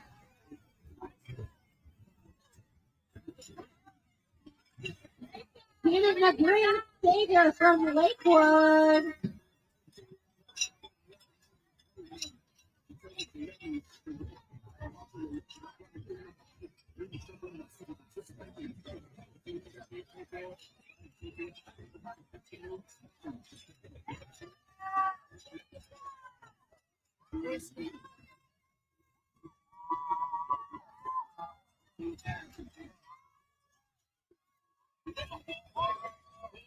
Let's hear for Nicole Fazio from Minneapolis. Dan John from Brighton. Amy and Miller from Traverse City. Tom McNally.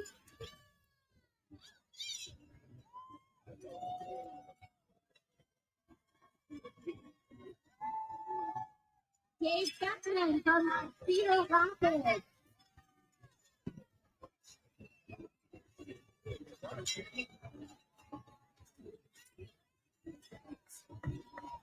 Dave Beckman, Tom from Macomb. Welcome to the finish line.